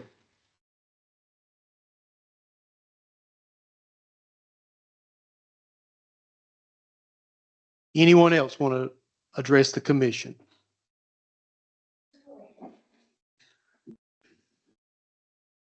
Welcome, Ms. Spencer. For those of you who might not know me, my name is Sandy Spencer, Sandy Potter Spencer, and I live at 410 West Brunswick Street in the house that my parents purchased in 1949. Over the years, both my parents and I have spent a ton of money trying to maintain that house. It's not an easy job. I have wood windows in the front. Mother had replaced a lot of them. The ones that all of the windows in the house, I did not want to replace, particularly the ones in the front because they still have wavy glass. So I have put plexiglass over them, all the windows in my house to protect from the wind, because for those of us who live on the waterfront, who are fortunate enough to live on the waterfront, the wind blows a lot. But that's not what I intended to say. I did want to say a couple of things, though. First of all, those of us who are fortunate enough to live on or near the waterfront or in the historic district we live in some of the highest valued properties in this town, which means that we pay some of the highest taxes into this town. And I can't help but think that if this Historic Preservation Commission report, and I think y'all have done a lot of work, although I never remember receiving any notification of any meeting, but that's neither here nor there. I think that if it is adopted, it will eventually, maybe not immediately, but it will eventually require that the city hire personnel to oversee some of these certificates of appropriateness and how they should be adopted. And that is going to be an additional expense for the city. And who pays for those expenses? That would be us. And I think that that is a consideration, maybe not much of one, but I think it is something to think about. And some of I hate that Thai Peppers is going away. I hate it when it closed, but that's my own opinion. I can count on one hand anyway, maybe more than one hand, the number of houses on my block alone that have gone away in the last 10 or so years. They're not ever coming back, and maybe the Historic Preservation Commission's report would have saved some of those. Or maybe, as Debbie Barnes said, they needed to go away. Some of them probably did, but we cannot adopt and put into place restrictions that are more stringent than some of the homeowners associations in our area. I won't call any names, but I'm told they are more stringent than. But we just can't do that to our residents. And I also agree that the Historic Preservation Committee or advisory board, if that is what the Board of Aldermen finally adopts, should be comprised of at least 66 2/3% membership from the historic district. Thank you.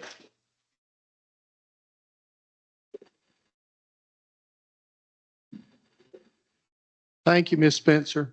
Anybody else before we close public comment? Yes, ma'am.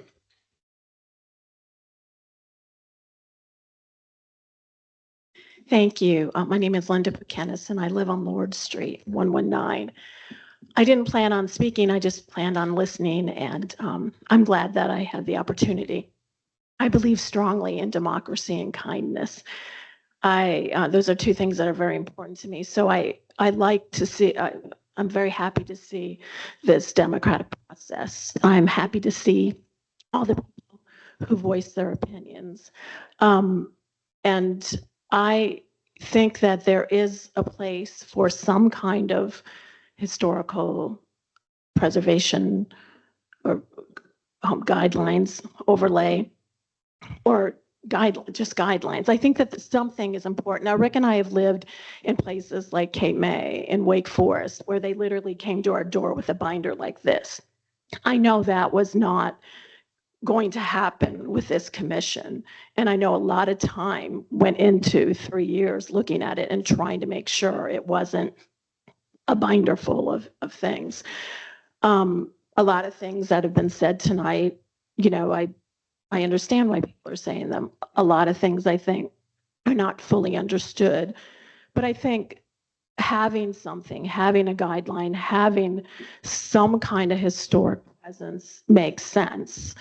I know some people think it'll make people not buy properties, but it's a proven fact that when there are historic guidelines, that property does hold its value better. I mean, now we're talking about places that have had it. I didn't move into this town thinking there was going to be guidelines, but I would be happy if there were some.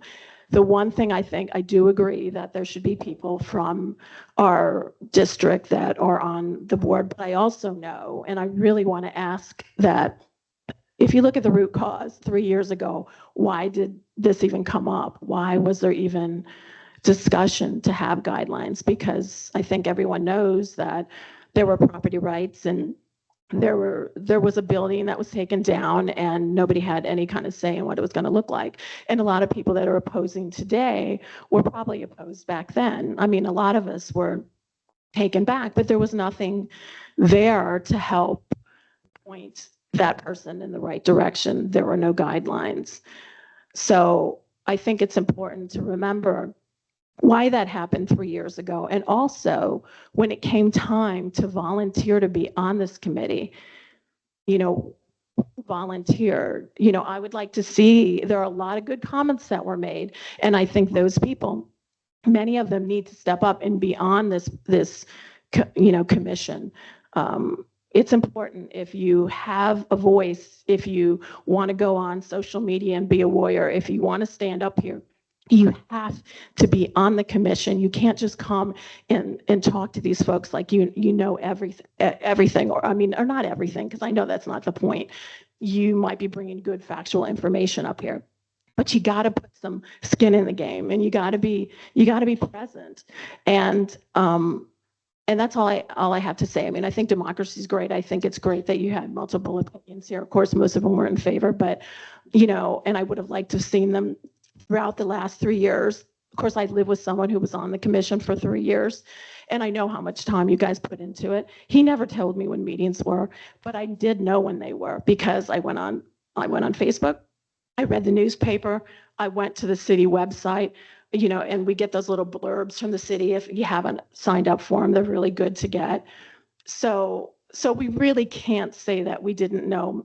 I think I got one letter. I don't know. I can't really remember, but even if we didn't get letters, we still have to take some ownership and look. But everyone who has an opinion here tonight needs to engage and needs to be on these commissions. And, you know, we have to volunteer our time for that kind of thing. Anyway, I appreciate everything you guys did, and I appreciate all the feedback that everyone got. And I'm so glad that you let me sit here, and Rick told me not to get up here and say anything, but I wanted to just at least thank everybody. And I'm hoping good things come from this, even if it's just like a template. So thank you. Thank you, Ms. Pekinis. Anyone else like to address the commission? Come right on up.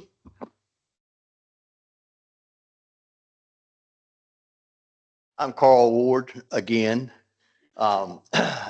Just to make a comment. Myself and approximately 5 other people that live in the historical district did apply to be on this board, and none of us were accepted. Thank you.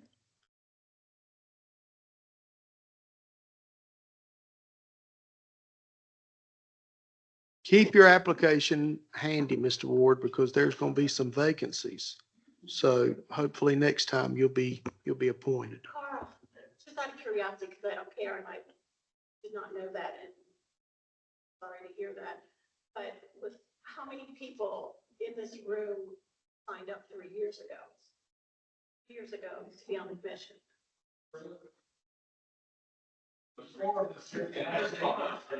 So back when. Okay. Well, that, I mean, that's good to know. I'm sorry? Okay. Anybody else want to address the commission before we move forward in our agenda? Yes, ma'am. Come on down.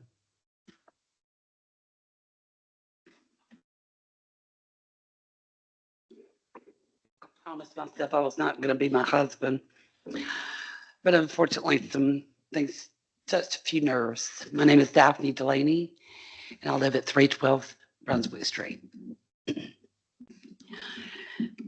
I agree with most of what has been said today, and I know that there's been a lot of work that's been put into this project.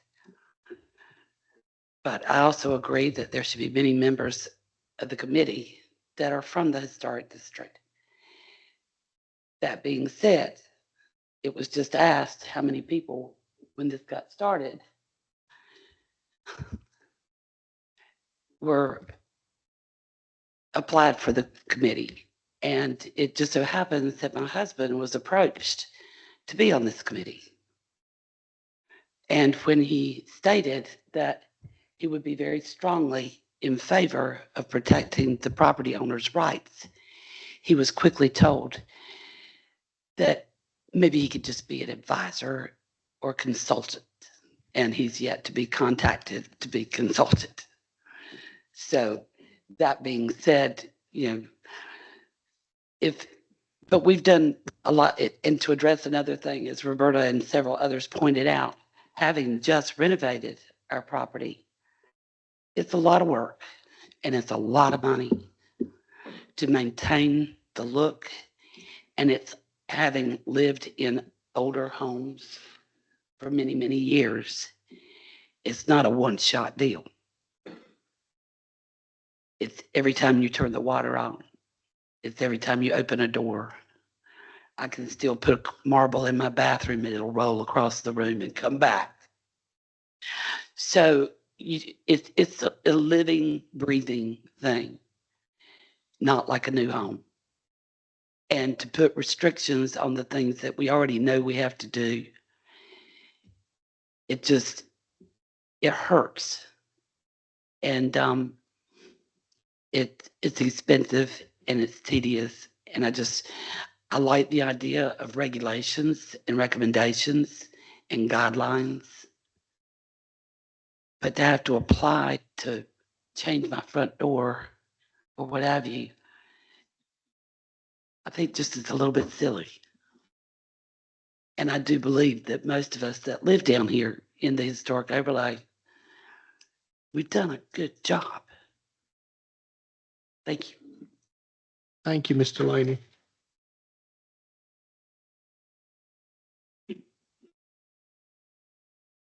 Anybody else before we close public comment?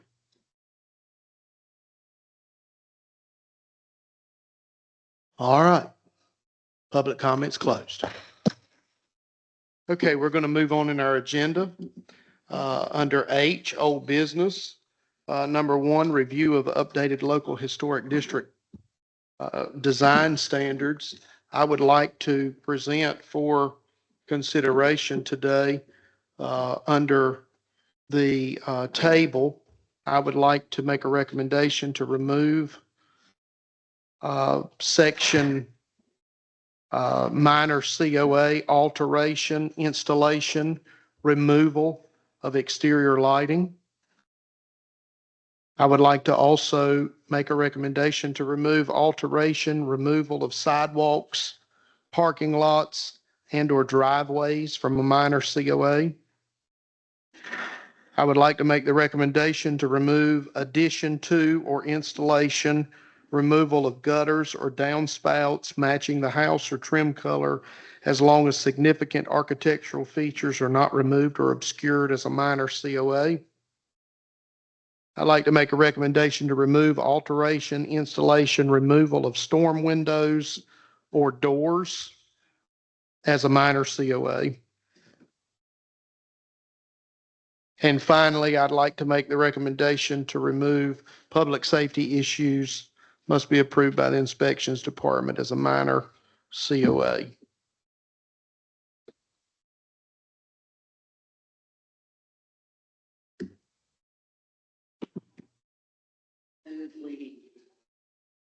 I move we take the list that Charles just read and vote to pass it on as a recommendation to the aldermen to consider at the workshop that's coming up.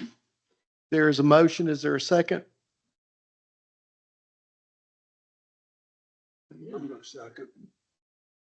I'll second. Okay, Tal, second. Discussion.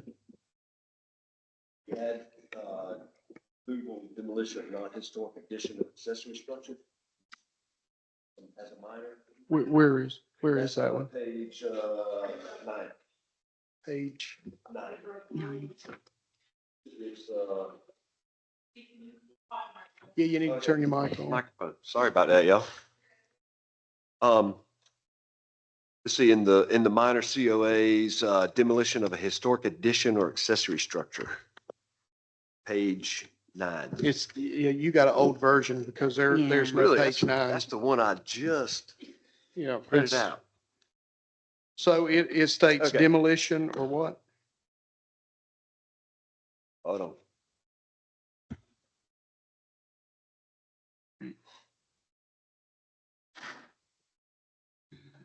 It was, oh yeah, demolition of a non-historic addition or accessory structure, It's on page 19. page 19, as a minor. Hey, guess what? I was looking at page 19. Demolition of a non-historic read. addition or accessory Yeah, structure. sorry, page 19, yeah. Bonnie, are you willing to amend your motion to take that out as well? I would. Okay. They would be, this is just one piece of someone being able to go forward to remove a non-historic addition or accessory structure. There are other permitting issues that don't have anything to do with the design standards. So yes, I would be in favor. Tal, So- will you still second that with that addition? Okay, further discussion.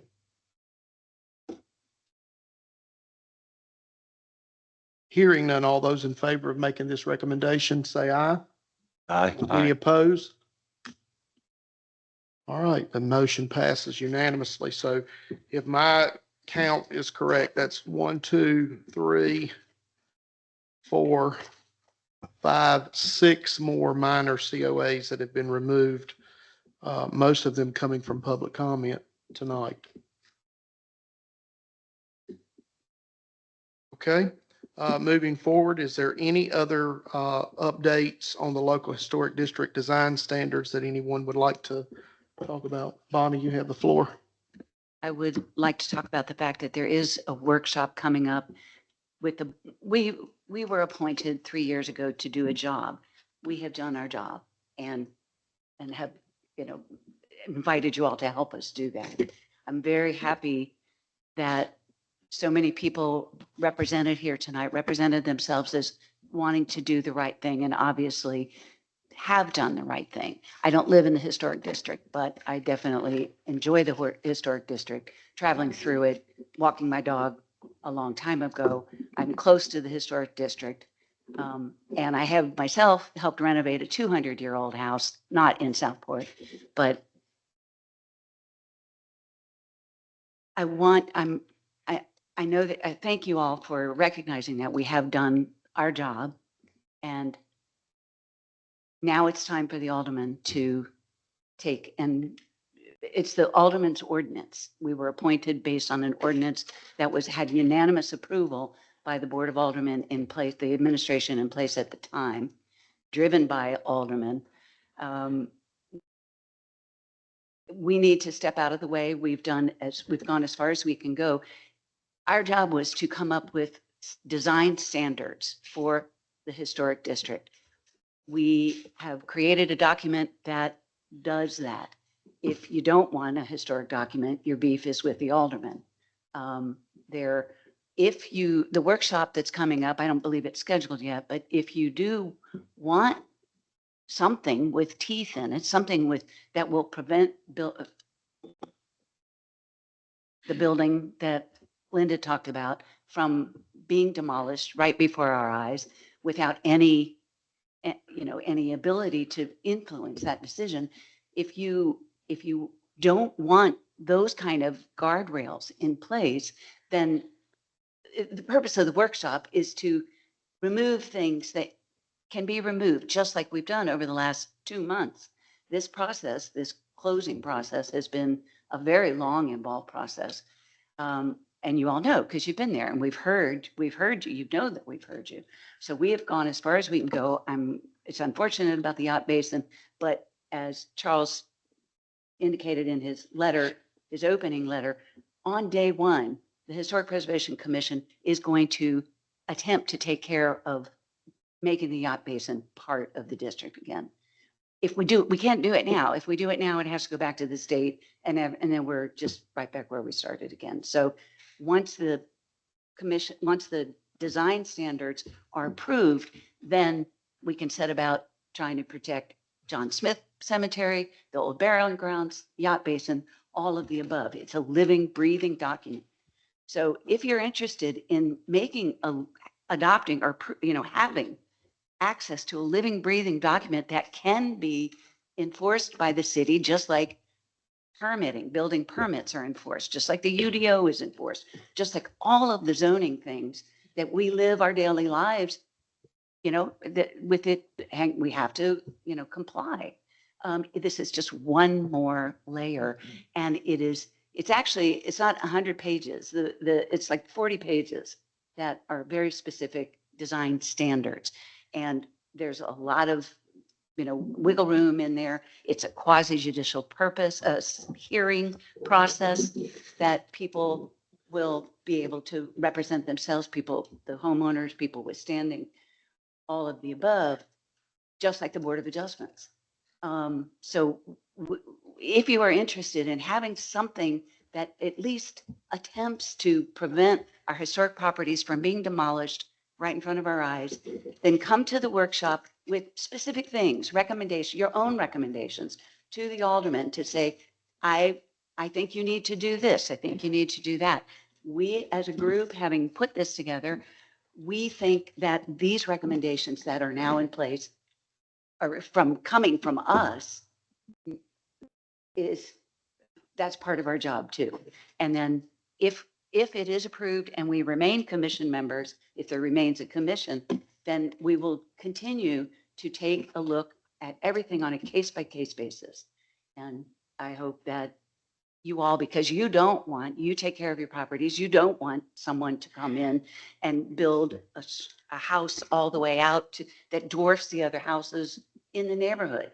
Your neighbors have rights too. Everybody has property rights that need to be respected. And this is one of the ways that other historic towns have made it possible to preserve their history. 3 years ago, it was a necessary thing.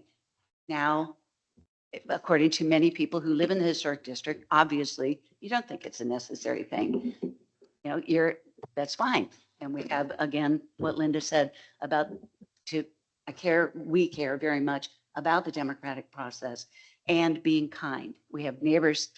There are a lot of people who have a stake in this. It isn't just the people in the room. And part of our job is to pay attention to the people who will be affected by bad things happening, not from you all, but bad things happening by people who have come in and have not cared about all the time and attention you have put into your homes.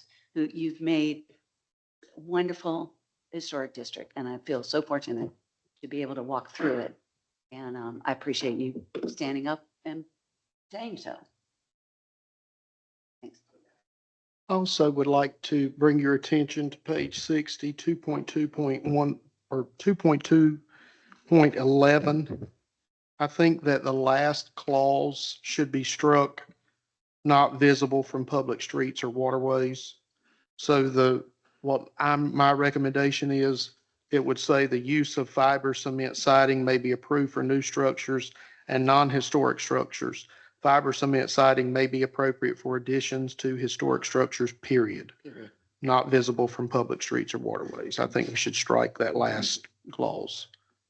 Is that good? I agree. I make a motion that we do Okay. such. There's a motion. Is there a second? Second. Have a motion by Josh, a second by Jim. Discussion. Hearing no discussion, all those in favor signify by saying aye. Aye. Any opposed? Okay, Madam Clerk, you have that information? Okay. I do. Any other changes that anybody would like to make to the design standards from any comments from today?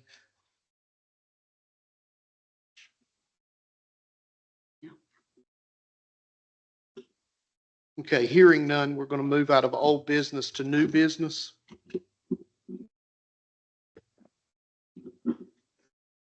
Yes, sir. Did you have something, Tal? Well, I'm gonna make a couple of comments. Okay, This go is ahead. New business, and I'm Sure. suppose each of us are gonna make a comment. I'll make some comments on some things that I've heard this evening.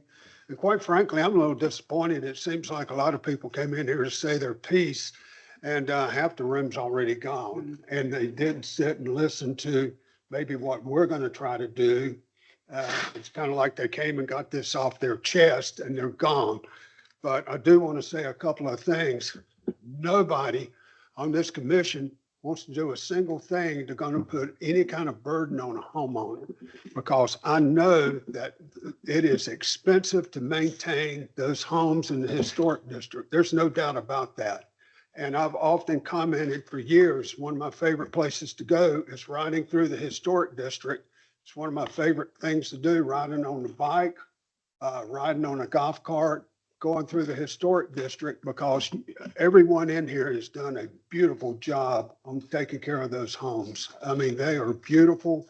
I love seeing them. I love taking family and friends through the historic district. I know it is expensive to maintain them, but I didn't hear one comment tonight in regards to everyone in here tonight.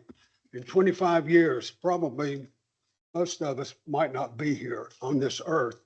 50 years from now, I guarantee you not a single person in this room's gonna be here on this earth. And that is what this commission is all about. We are simply trying to preserve what Southport has. And it's my understanding that in 1980, that we tried to do this. And I was in college then. I didn't know about Southport, but in 1980, this was attempted. And for some reason, the aldermen threw their arms up and said, we're not going to do it. So really, the town's been very, very fortunate that somebody has not come in here and just leveled city blocks. I would invite each of you on the way out tonight, go out this door, walk down Bay Street, walk down toward Kingsley Park, and sit and take a look at that structure and ask yourself, would you like to see more of that? Because without any kind of guidelines or any type of protections, we can get more of that type of structure in town. And the town's not trying to tell. I read a remark in the Stateport Pilot that was disgusting. Someone wrote in and said that this commission is trying to tell people what kind of rugs they can put in their home and what kind of light fixtures they can put in their home. That is not what this is about. It is just trying to preserve the character of the town. Nobody wants to hurt anybody. Everybody, I know these people. You are blessed with a great chairman of this commission. He's a lifelong resident. He does not live in the historic district, but he is incredibly passionate about this town, and he has given us some tremendous guidance. So I just want to just address a few things that I heard tonight.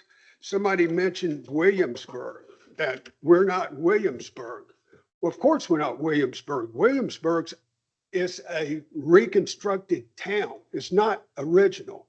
It was reconstructed with John Rockefeller's money. Our town's original. It's a fishing village. Somebody made mention of Mr. P's Bistro, some buildings like that. These are buildings that it's part of Southport's fabric. That's who we are. I also heard some of the other things that I heard that, historic areas will add additional cost to your home. Most people, when I see historic districts, and I've been fortunate to be able to travel all over the state, every town in this state of historical significance, New Bern, Wilmington, Manteo, all these towns, Charleston, South Carolina, everybody loves Charleston, South Carolina, but they've got some strict historic standards in that town. That's the reason it looks like it does today. But we're not trying to do that here. And I promise you, everyone on this town board, if you've come on this board, if you would come to this commission and it's going to be case by case. If you've got a situation and it's a financial hardship, I don't think anyone ever would be on this Historic Preservation Commission would make it to where you could not fix something in your home. I think what we're trying to do is to prevent someone coming into this town 15, 20, 25 years from now, tearing down some nice structures and building something very unsightly. So that's where I think that you need to keep that type of thing in mind. And I agree with everyone in here that spoke about the yacht basin. I am very much in favor of the yacht basin being included in the historic district. It should be. It was attempted one time that someone wanted to build townhouses, condos, homes. I think it would be a hardship. But I definitely would want the yacht basin to be included. That pretty much does it. Just some of the comments that I've heard tonight, but I just wanted, me personally, and I think I speak for a lot of people on here, we don't want to do anything to hurt an individual homeowner, but we want to maintain what we have, and to let 3 years go down the drain. What are you going to do? Say this does not pass, this fails. What's going to happen 15, 20 years from now when we're gone and somebody comes in here and tries to change the town? We've already seen some horrific looking structures be proposed in this town. We need to keep what we've got. So that's my say on this. Josh, you have anything? Well, that's a tough act to follow. That's, and I'll try to be brief in my comments. I just want to say thank you to all the people who live in the historic area. What you have done, how you have maintained your homes, how you have prevented wholesale demolition of structures here. I really, really appreciate what you've done, and I'm totally in favor of more of you being active. Can you hear me? Is this working? Of being more involved in whatever guidelines, are put before the aldermen and ultimately voted on. I really want to say thank you. I want to mention that early on, and I've been very active in this thing for 3 years, and way back 3 years ago, all the commission members had different streets to walk down, and we didn't take a document that was 40 years old. We walked down and looked at different houses, and a lot of the people weren't home, but some of the people were. And I do remember one gentleman that I talked to on Lord Street, who was retired from Prince William County in Virginia. and we just chatted for a little bit. And he said that when he moved here, he was surprised that we didn't have a historic district. He said, why would you not want to protect it? And I said, well, I think that, everyone has been trying to do this, and they've done a pretty good job. And he mentioned to me that he's not worried about the current homeowners. But he's damn sure worried about future homeowners, about people who come in here, who find a piece of property and they decide they want to build something different. There's two reasons why I wanted to get involved in this thing. One is I'm an architect by training, and so I love building, I love design, and I love historic preservation. This is just who I am. I've been an architect for 43 years. So I love the process and I understand the codes, and there have been a lot of code officials who've made me mad over the years. I know that. But I'm also a North Carolina native, and I want to preserve the history that we have. I've had a very good career. I've had a successful career, and I spent a number of years in Virginia, and I was just totally amazed at how Virginia has saved their history. And they did it, and North Carolina has been wiping out our history consistently for years. And I'm scared to death that we're going to lose it all. So I'm not on here to tell people, what color to paint their front door, or what kind of storm windows they can or cannot put on there. I want to see more people like you here who are preserving the homes. And I just want to be a part of that. I want to assist. I want to encourage. I want to make regulations less restrictive on you, so that you're encouraged to keep it built. I'm trying to save what we have left, and we have lost a hell of a lot. And we're very lucky that we have so many people here who are just really committed to it. And then that's really all I'm going to say. There's other things I could say, but I'm going to shut up. Okay, anybody else have anything under new business? Making comments or just waiting to the end? Whatever you want to do. Now's your time. Everyone here's been on this commission has been working on this for 3 years.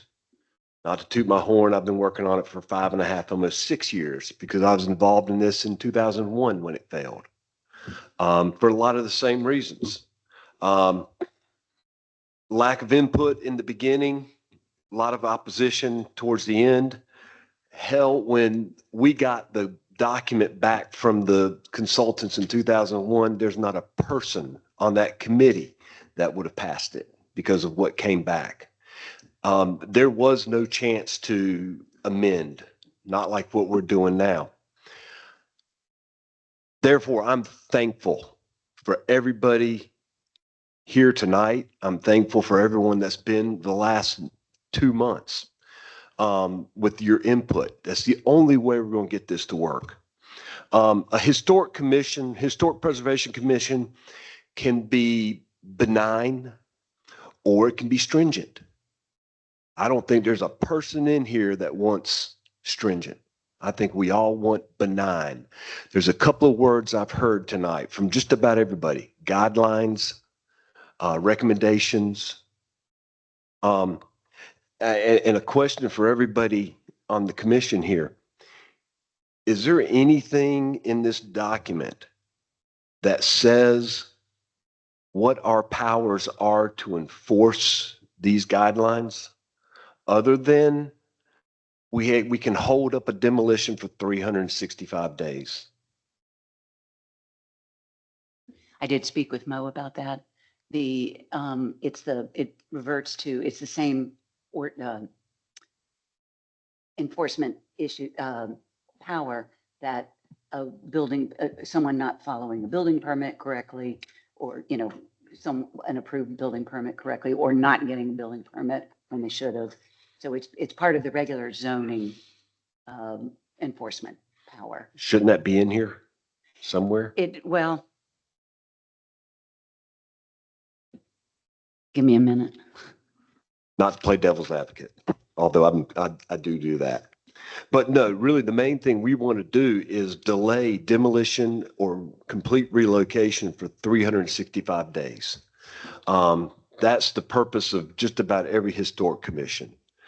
But I don't want an HOA. I want this thing to be as benign as possible. Most of what's in these 40 pages of the standards, to me, should be guidelines. Not to say you've got to do it this way, but this is the recommended way. And I mean, in introduction, it states the Southport design standards are intended to assist property owners in the locally designated historic district and owners of historic landmarks when they are planning change to exteriors of their properties.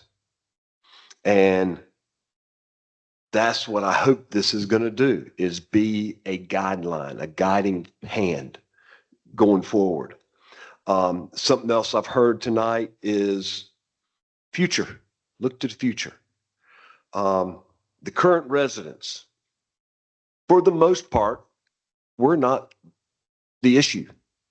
And the current members, and the same can be said about the current members of this commission.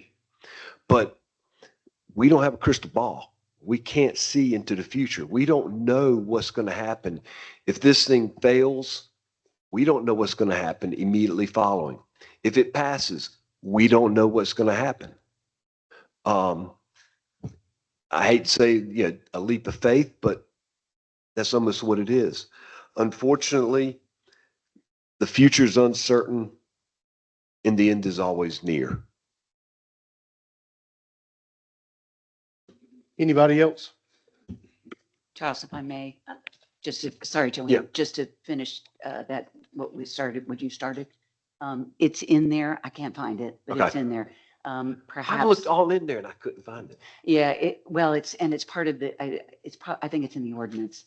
And so part of what we're doing is we're working with, this is only half of Right. what we're authorized to do. So, or I'm sorry, this is only half of, it talks specifically about our powers, not how it relates to the other zoning power the city has, the aldermen have. Okay. Joanne? Just to piggyback on, excuse me, what Jim and everyone else has said, we're all here, I think, for the same purpose. We love the town. We want to preserve it. We have listened to your comments, and as we said, we've tried to incorporate in some of those. And Ms. Barnes, I think we've taken a bunch of those out, so thank you. And if we have to massage it a little more, then, it's only time. It's expensive to live in this town. We all know that. I know we're painting our windows outside again now. 3 years ago, we had to paint them. I'm in Riverwalk, so I'm not directly on the river, but I am, and everybody here has that same problem with expenses. But the idea is not to burden anyone, especially not any homeowners, because everybody came here because they wanted to be here. They didn't come here because they had to be here. They came here because they wanted to be here, and this is the place you chose to live, and you want to be able to stay here and live here. So with your help and support, and keep the dialogue open. That's all we want. Just keep the dialogue open. And there's, cooperation and cooperation. We'll get it done sooner or later. So keep massaging it till we get something that's acceptable. So, thank you. Catherine, you have anything? I would just like to thank all of the citizens in the historic district for making it so beautiful. I grew up here. I've been here for 69 years. My family way before that. I look at Spike's Ice Cream House is what I call it. That was my great-grandparents' house. My grandparents, my mother grew up there. I lived there with my grandparents. And when we sold it in the early 80s for $60,000, it wasn't in the greatest shape. My grandparents were elderly. My grandfather couldn't afford to keep it up. My aunt, uncle, and my mother, none of them wanted to take on that expense. It was too expensive. So we sold it. And the Pittingers purchased it, and they did a fabulous job. And then Dr. White purchased it, and he did more. But the greatest compliment it's been given is when the Pattersons purchased it because it was going to be raised. And I had a phone call from two couples who were planning to purchase that house. And they called and said, Catherine, we hate to tell you this, even though we didn't own it.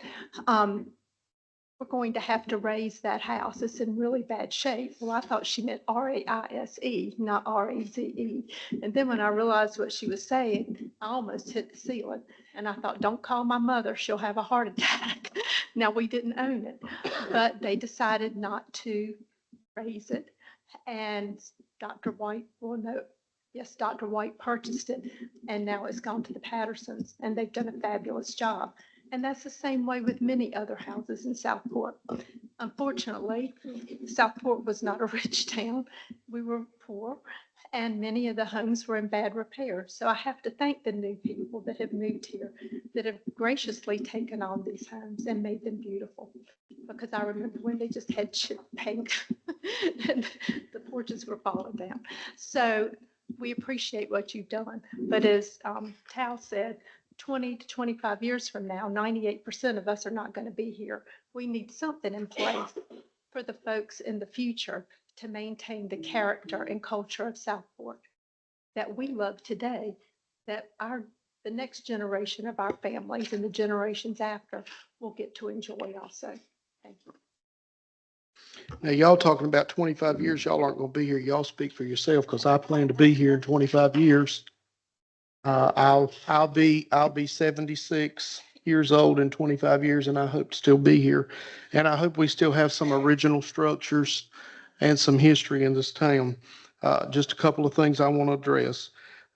Everybody talked about mailing and didn't get a notification. 2 of the mailings went out in everyone's water and sewer bill.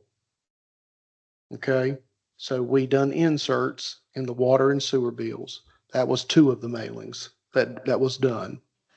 So that everybody in town that gets a water and sewer bill should have gotten a notification because it was an insert that we put in the water and sewer bills. Couple other things that I want to address. You know, y'all know I'm passionate about Southport. I love Southport. I was born and raised here, lived here all my life. I've never left. I graduated high school here. Went right straight into the workforce, started working for the city of Southport when I was 19, and I've been here ever since. My grandparents, I mean, they were Southport people on both sides of my family. They didn't want anything about this town to change, nothing. I know where Cheryl Daniel is coming from about Franklin Square Park. I heard it growing up all my life from my granddaddy that they wanted that park restored to back like it was when Piccolo Pete was the caretaker of that park. So I'm telling you, Southport runs deep in my family. When the car insurance building came down, that started a whirlwind in this town. People got scared. People got nervous. Ty Peppers is coming down. When I was a kid, that was the post office. Some of y'all probably remember prior to that. I remember going to the post office there with my grandma. Security Savings was on one side and Ty Pepper, and the post office on the other side. So it's being torn down. And I trust the folks that own Ocean Outfitters to do the right thing. I trust them. I know all of them. We've all known them. We've all grown up with them. Bullfrog Corner is going to be demolished. It's coming down where Mo Kirby's prescription center was when I was a kid.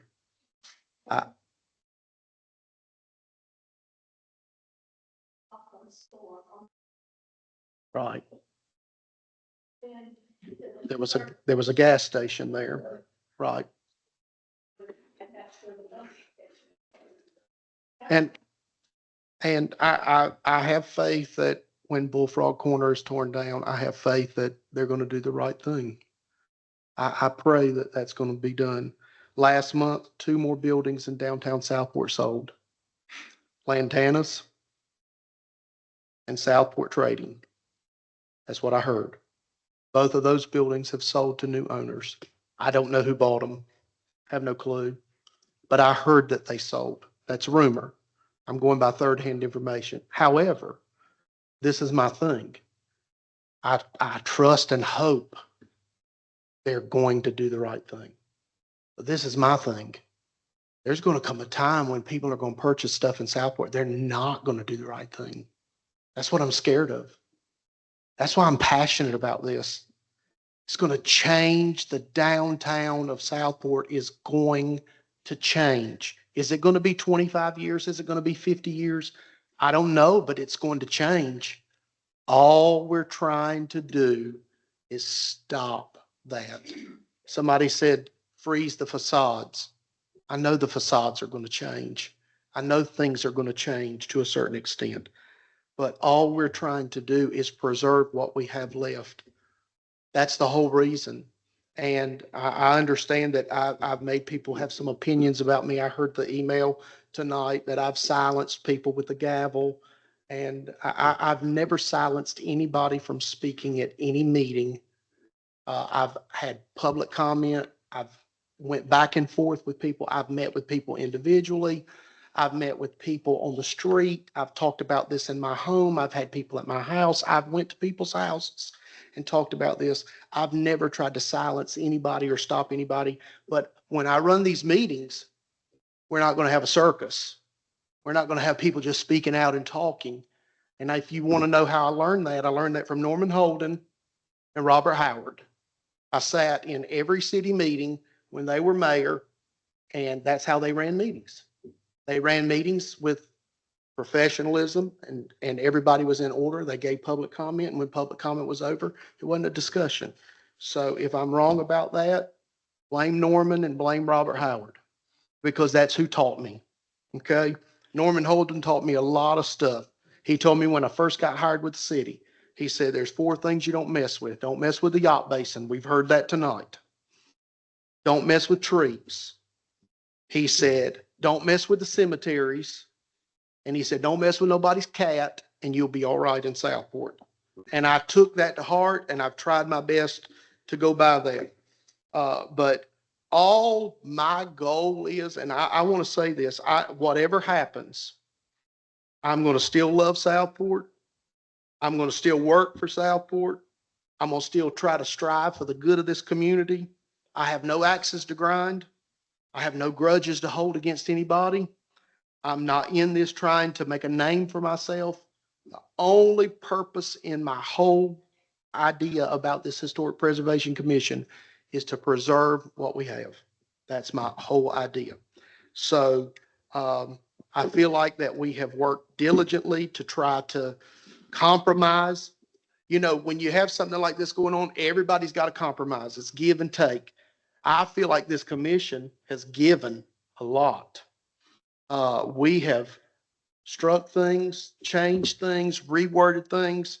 Is there more that needs to be done? Probably so. Probably if this gets passed and the first time somebody puts in an application and we sit down, we're probably going to say, oh my, but it's going to be on a case-by-case basis. And we're going to work with people and we're not going to be hard on people and we're going to try to make this thing work. That's all I'm trying to do. And I hope that I can make it happen. I hope we can make it happen. So with that being said, we'll go to new business. Is there anything under new business? I'd like to make a motion to send the list of recommendations that was in total, including what we've had so far and including what we've discussed and voted on tonight, send it to the aldermen and ask them to schedule a workshop so that we can go into more detail with them about the work that we've been, the recommended design standards as they sit tonight. That was a long motion. All right. So if I understand correctly, your motion is to send the recommended changes to the Board of Aldermen for a workshop between us and them. Yes. Is there a second? I'll second that. Discussion. Hearing none, all those in favor say aye. Any opposed? All right, the motion carries. I'm sorry, that was 7 recommendations, correct? Total? Excuse me? Was that 7 recommendations? That's the 7 recommendations from tonight, Yes, okay. I just want to make sure that it was in 7. addition to the other 35 or 36. Right, okay. I just want to make sure. Yes, ma'am. Okay, is there any further, other business? Dr. Sheets, you had your hand up. If you want to come to the podium and speak.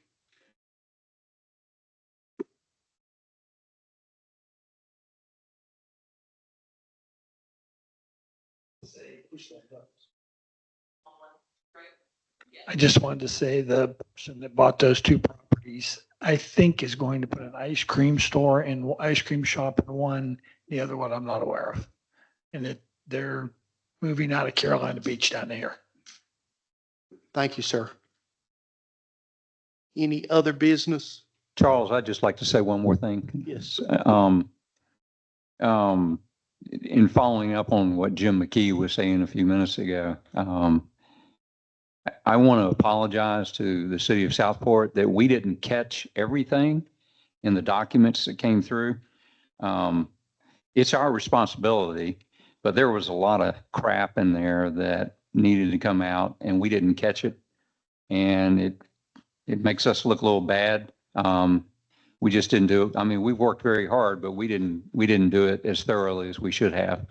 But I think that we need to do what it takes to get it down to that level through the workshop and whatnot. I don't want to throw out the baby with the bathwater, you know. We need to save, you know, our historic area, and we don't need to make everybody mad because we're trying to regulate, you know, what color light fixture they put on the outside of their house. So that's really all I wanted to say. Okay, any other business? Any announcements?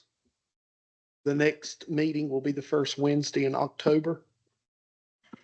And again, Mr. Chairman, I just want to add, as I explained at the last meeting, that building will be going under some renovations. So maybe 1 or 2 months, we may have to move our meeting to another place. The public can stay tuned to all the avenues that we post these things on. Our website is one of the most ones that is accurate, and with the social media that Cheyenne does, we will be able to get that out to the individuals. Okay. Well, if there's no other announcements, I will entertain a motion to adjourn. All right, we have a motion by Jim, a second by Bonnie. Discussion. All those in favor say aye. Any opposed? We are adjourned.